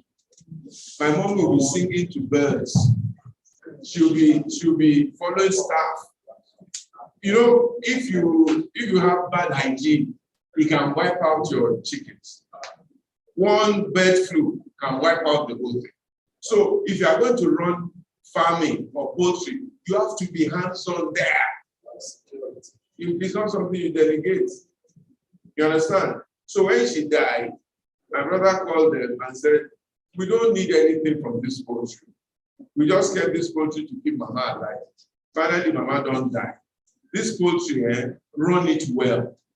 If you run it well, pay your salaries.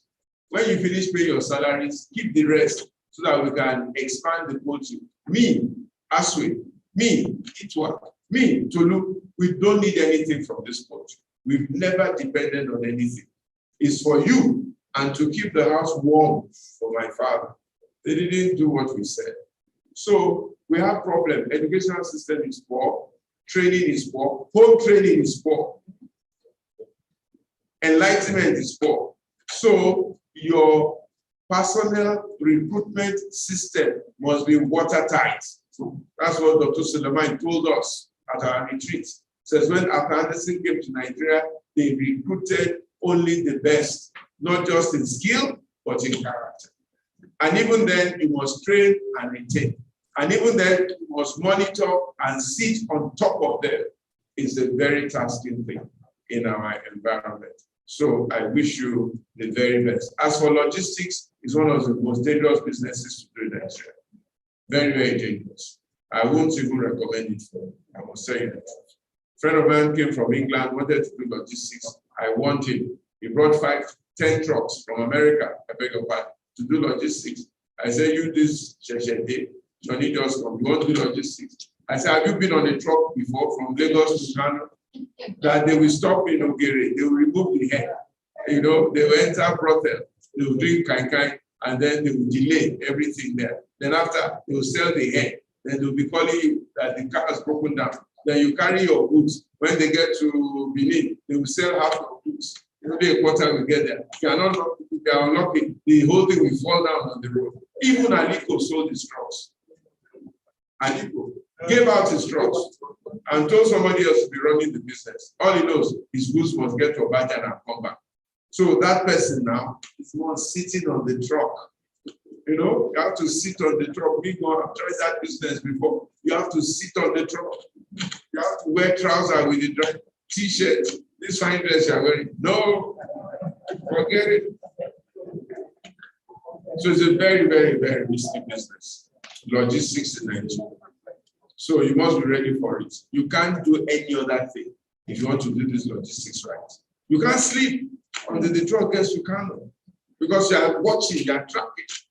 Those guys, very dangerous guys. You see, they are not exposed. And the economy forces them to cut corners and to cheat. So you have to. I invested in a car business with my Baba. It was disturbing me. He wants to do car business, car business. I said, okay, if you want to do car business, no problem. I gave him 1.2 million. I'll do it. Just to encourage him. The car had an accident. They locked up the driver. 2 people died. He said, coming back to me that in this morning, I said, you're on your own. I just did it to encourage you. I'm not interested in the business. Very difficult business, I must say. Number 4, Mr. Denny, consistently, why are we getting our attitudes wrong in Nigeria? I think that was your question, Mr. Denny. Did I get it right? Why we...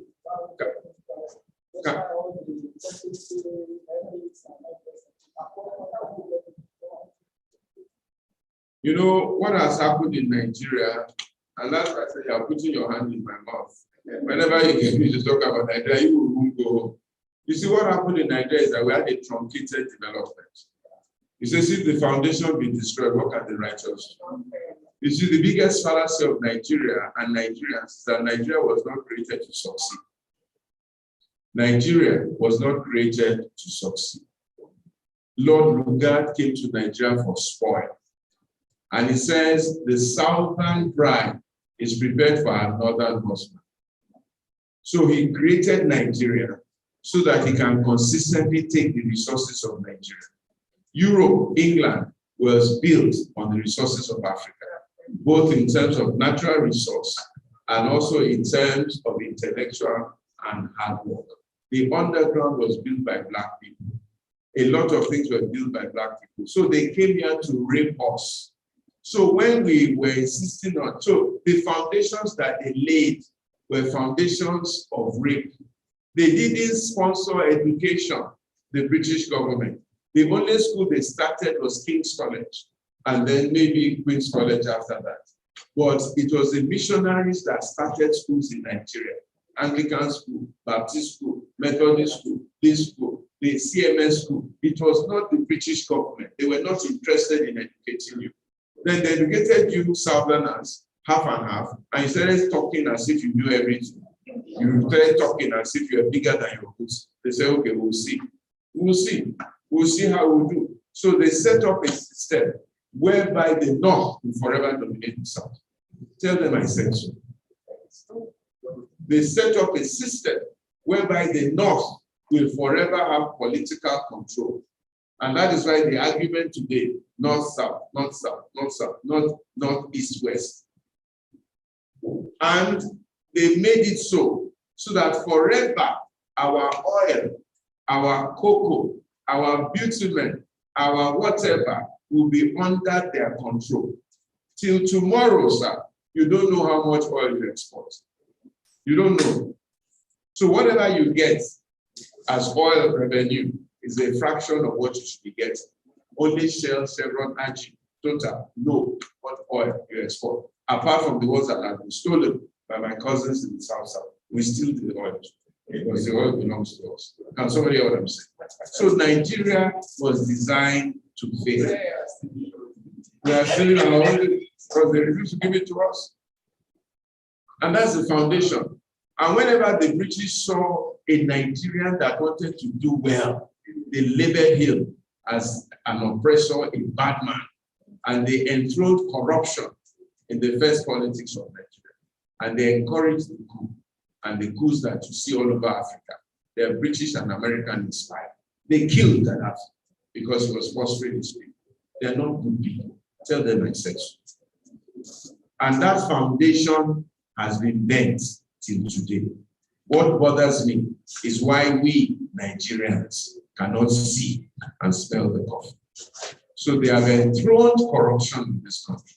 And that, if we don't fight it with all that we have, will be this problem that we have.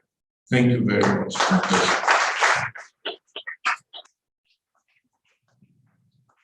Thank you for that. Casey, please come.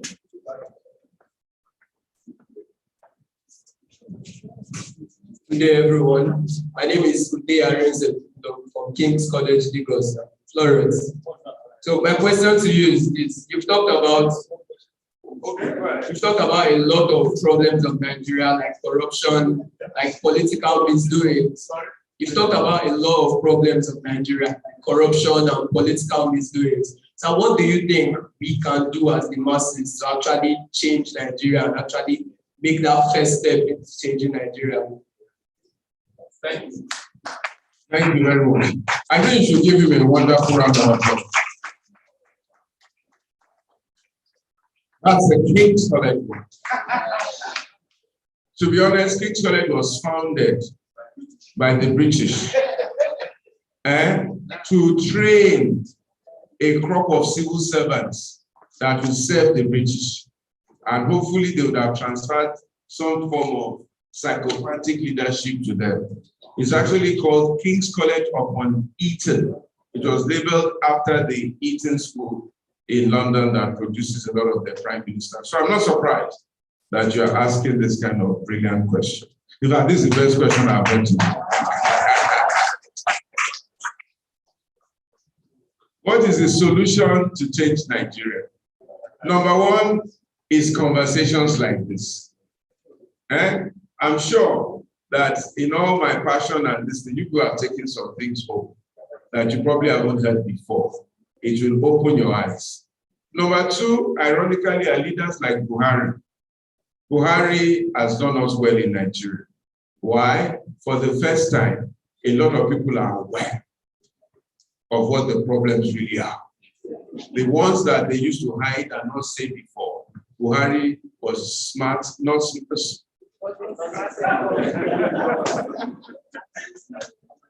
You know, the man just talks like an innocent baby. He says, they asked him a question. They said, what are you going to do about the South and the oil crisis? He says, oil crisis, South, I don't know. All I know is that it is the people who vote for me that I will look after. He talks about northern domination. So you people are talking to the oil of Nigeria is the oil of Nigeria. You know, he's exposed us and shown us what they used to hide to say. So we thank God for Buhari. It's a blessing in disguise. Number three is that those who can see must be bold enough to say. Those who can see must, you know, Nigeria were too timid. I know what my conversations has cost me. Because everybody in government in Nigeria, I know that they are all my friends, all of them. The very least of them are mere acquaintances. Even Buhari, I'm not close to him, but he's been to my house before. But his son-in-law is my friend. It cost me a lot to have this kind of conversation. And that's why I said, go and tell them, etc. Martin Luther King said, whether you die at 38 or you die at 90, you will die anyway. Why don't you die for something you believe in? And let the world know that you stood for something. Nigerians are afraid to die. They are afraid to lose business. They are afraid to lose friendships. They are afraid of so many things. I call it killing Benigo to do more.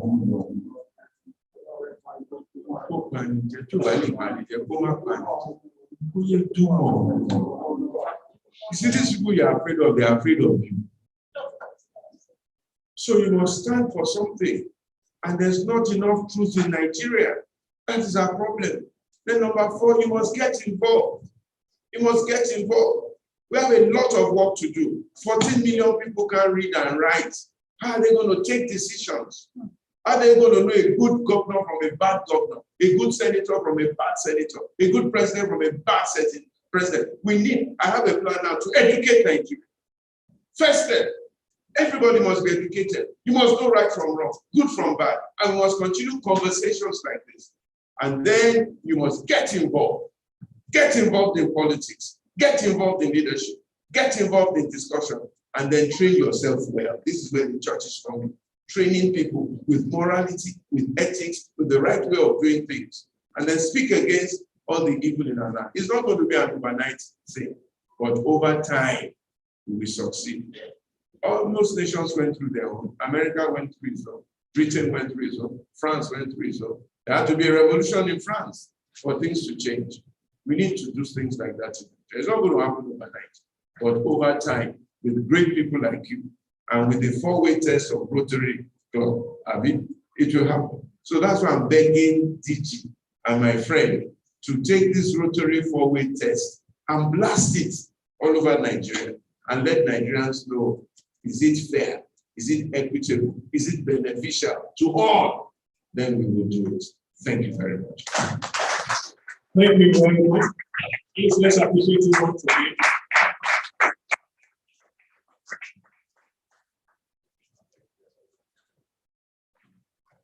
With the permission from the district governor, the time is past 8, so we have to close the questions and answer period now. So the next one is award presentation, which will be done by our energetic district governor, Remy Pedro, FCP. Please let's appreciate it.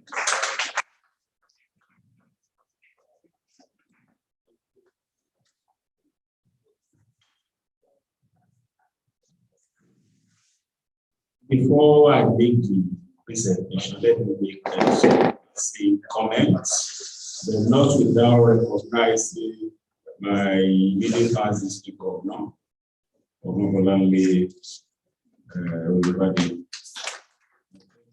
for coming and this seminar. Sincerely speaking, this is one of those occasions I always feel proud to be here.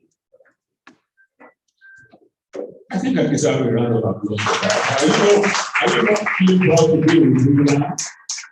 Everything we say, everything we discussing by our guest speaker, that's one single thing to be Rotarians.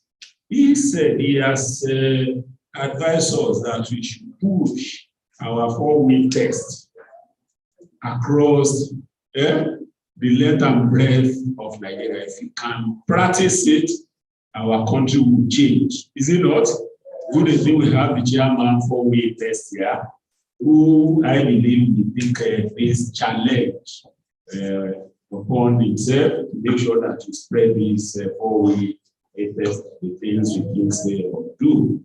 What we have been doing here today is what we've been taught, that we think global and act local.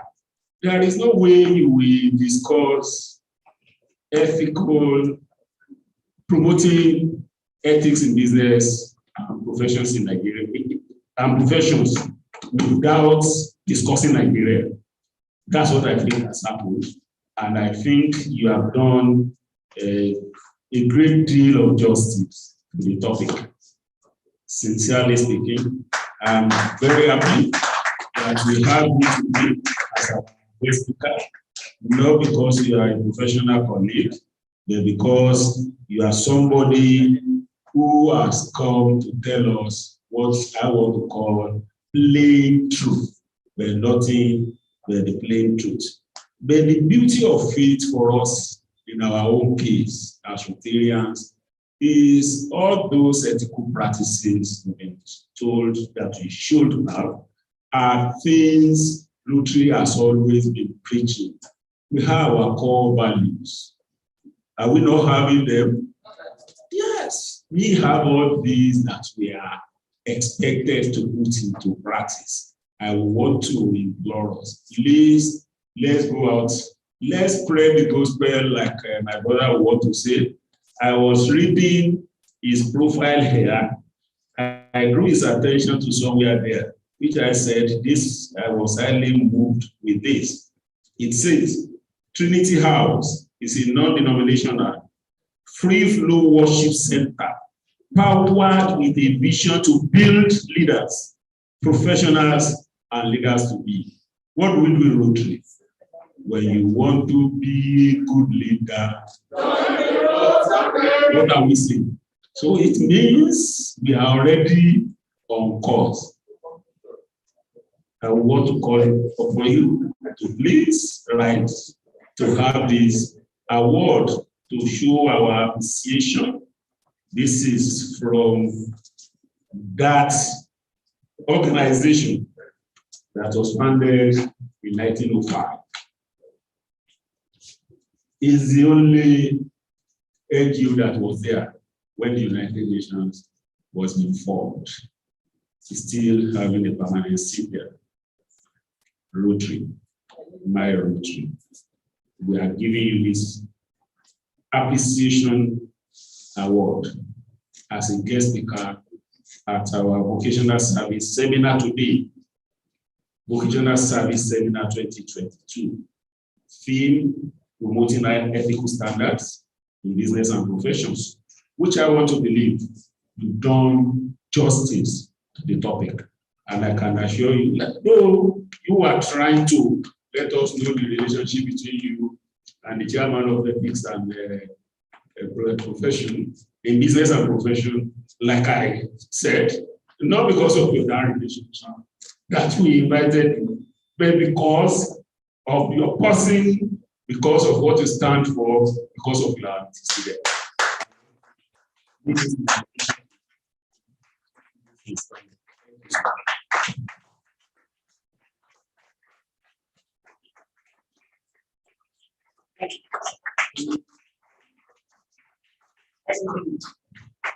Can you join us, please? We are part of it.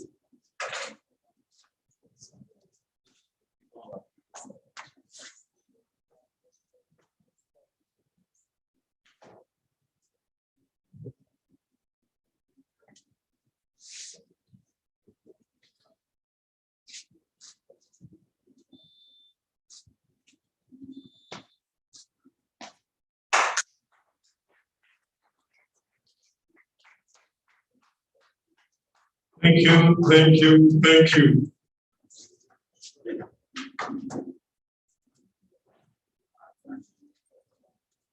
I'll now call on the chairman of the planning committee of this event, past president, Kehinde Ayo Asamoah, to please give a vote of thanks.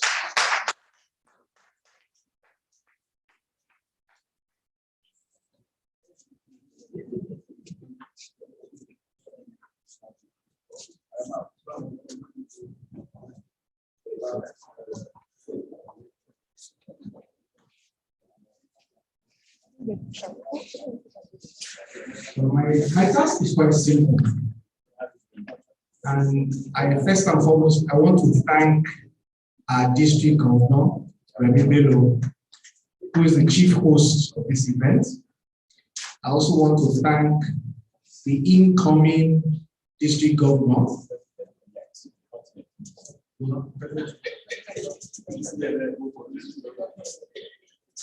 District governor elect Omotunde Lawson. And then, of course, thank you very much, past district governor, for gracing this occasion. Secondly, the planning committee. I think they deserve a round of applause. Can everybody present here in the planning committee please stand up to be recognized? Including two on the back end. It is very important things.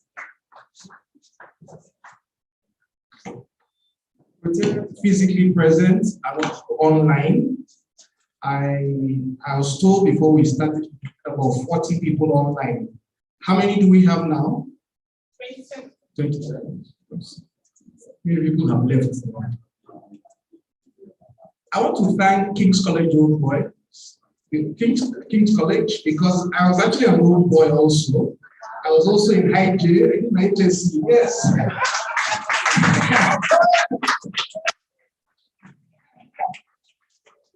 want to thank Maryland Comprehensive High School. And I will say something. Maryland Comprehensive High School was the first guest that got here.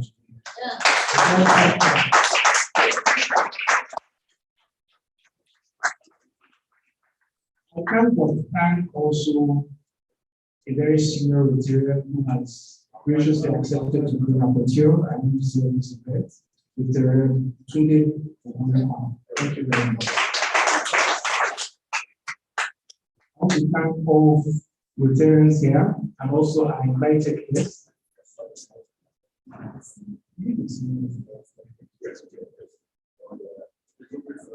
And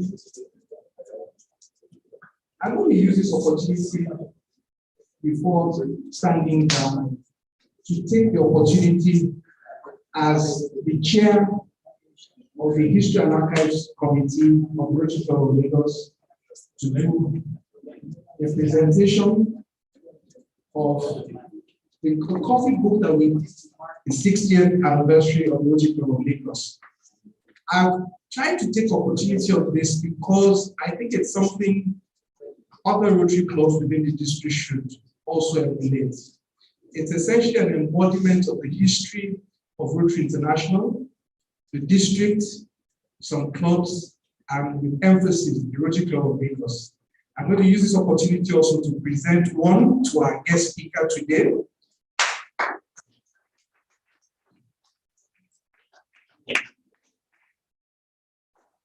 I'm sure looking through it, even if I say so myself, it's a very well presented compendium of history of the club at an international level, at the district level, and of course at our club level.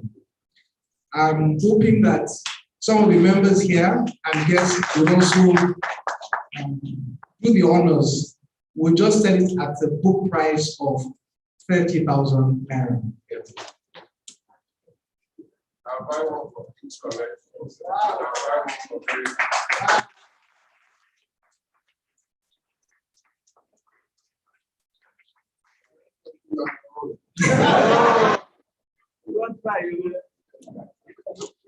I think a lot has been said. There are light refreshments also. Thank you, thank you.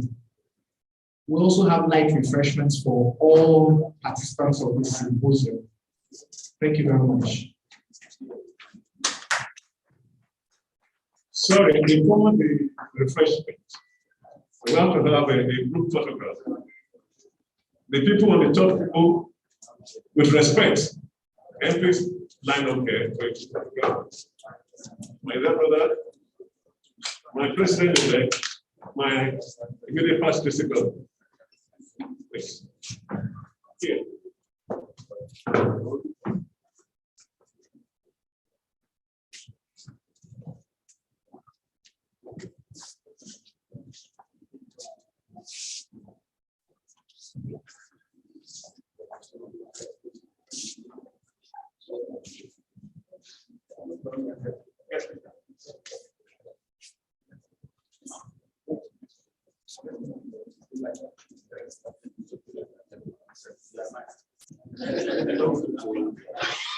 Please remove the face mask.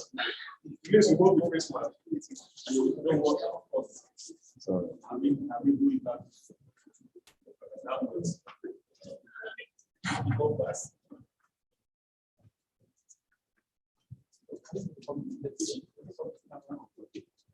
No, committee later.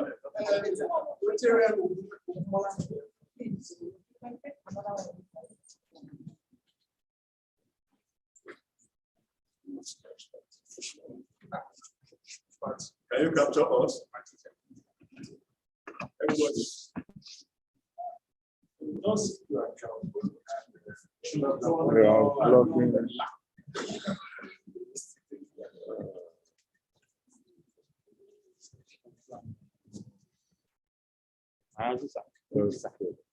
Hey, Jazz.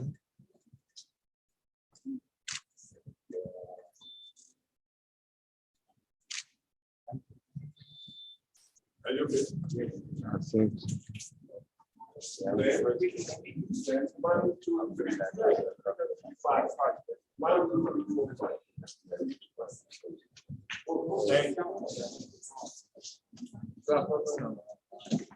Oh, I'm sorry.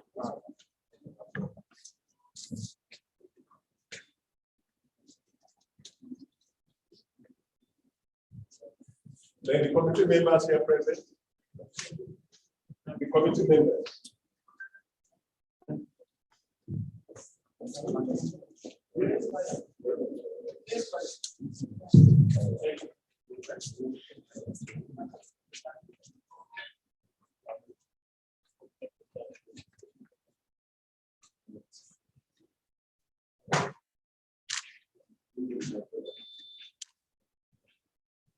So thank you.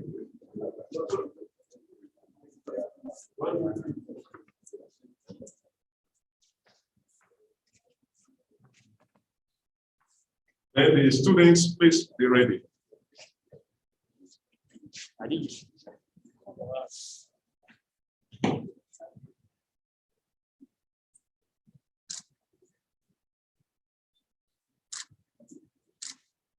Then the students, please.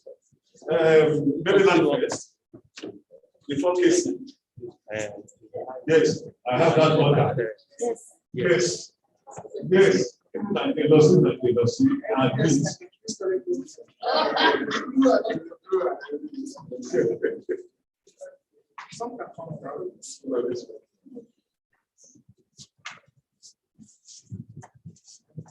Thank you.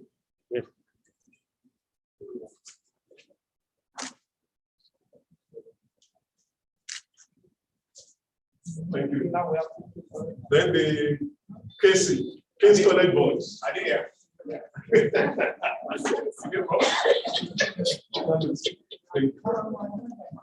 The case.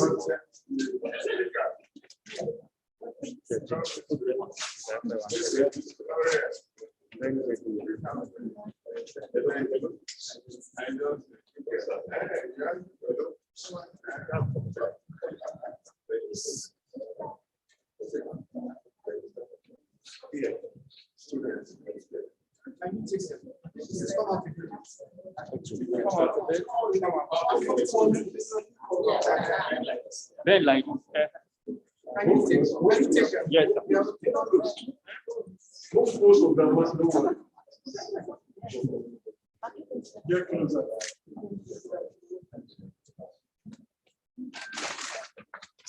Okay. Thank you very much. Please have this.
King's College.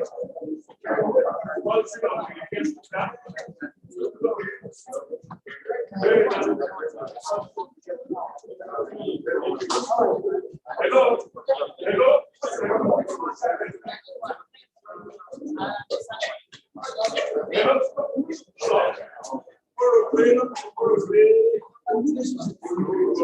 Yeah.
Báwo la ṣe máa ṣe báyìí?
Ladies and gentlemen, the coffee break is still waiting for attention. Hopefully, if you would like to buy, please come to the item.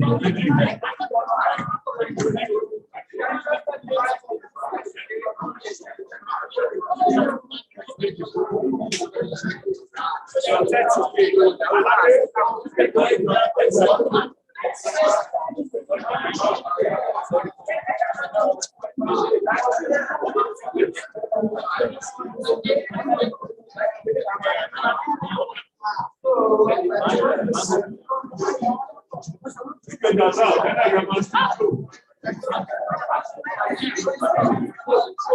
you.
You see them at the reception.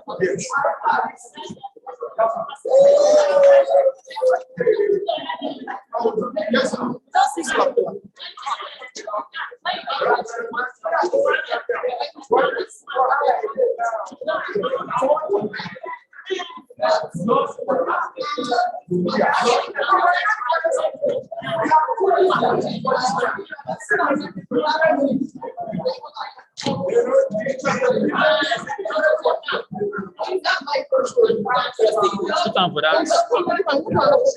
No, they push this thing.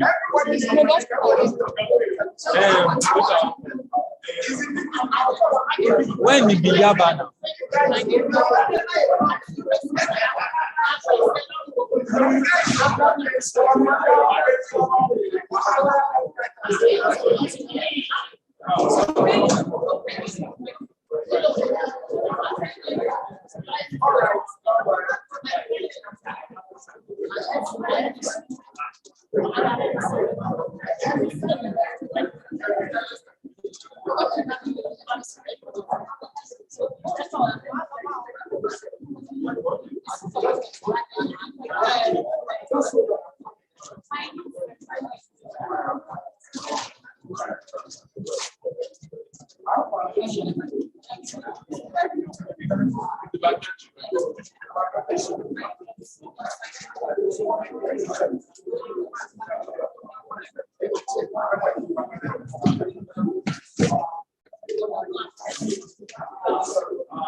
Excuse me, please. There's a Lexus car that's blocking some people. LSR 902AB. Please, could you come and repark your car? Lexus LSR 902AB. Thank you. Distinguished audience, please, we would like to start another program here. We would like to start the district economic empowerment project. Please.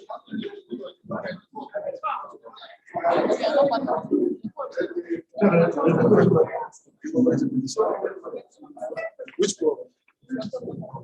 Which one?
Enough of the pictures, please. Let him go. He wants to go and make money.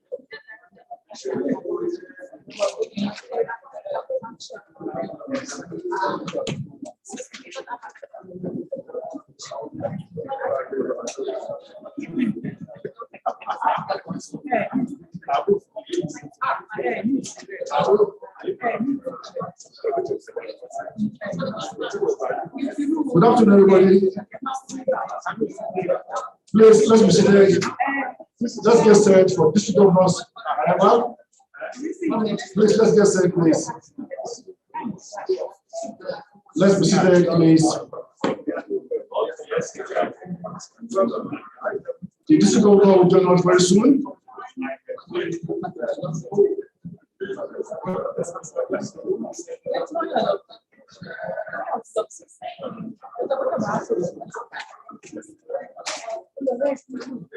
Let's all be seated.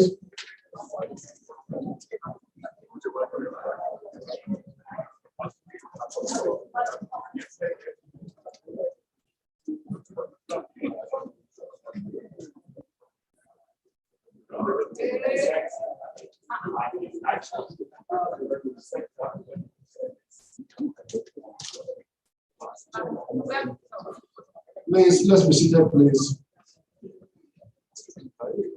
The district governor will join us now. Once again, we want to apologize for keeping waiting for a few minutes. We strongly apologize for that. That is not part of the ethics of the Rotary International. Let's few minutes to start this program, and I'm sure this program will take us not more than 1 hour.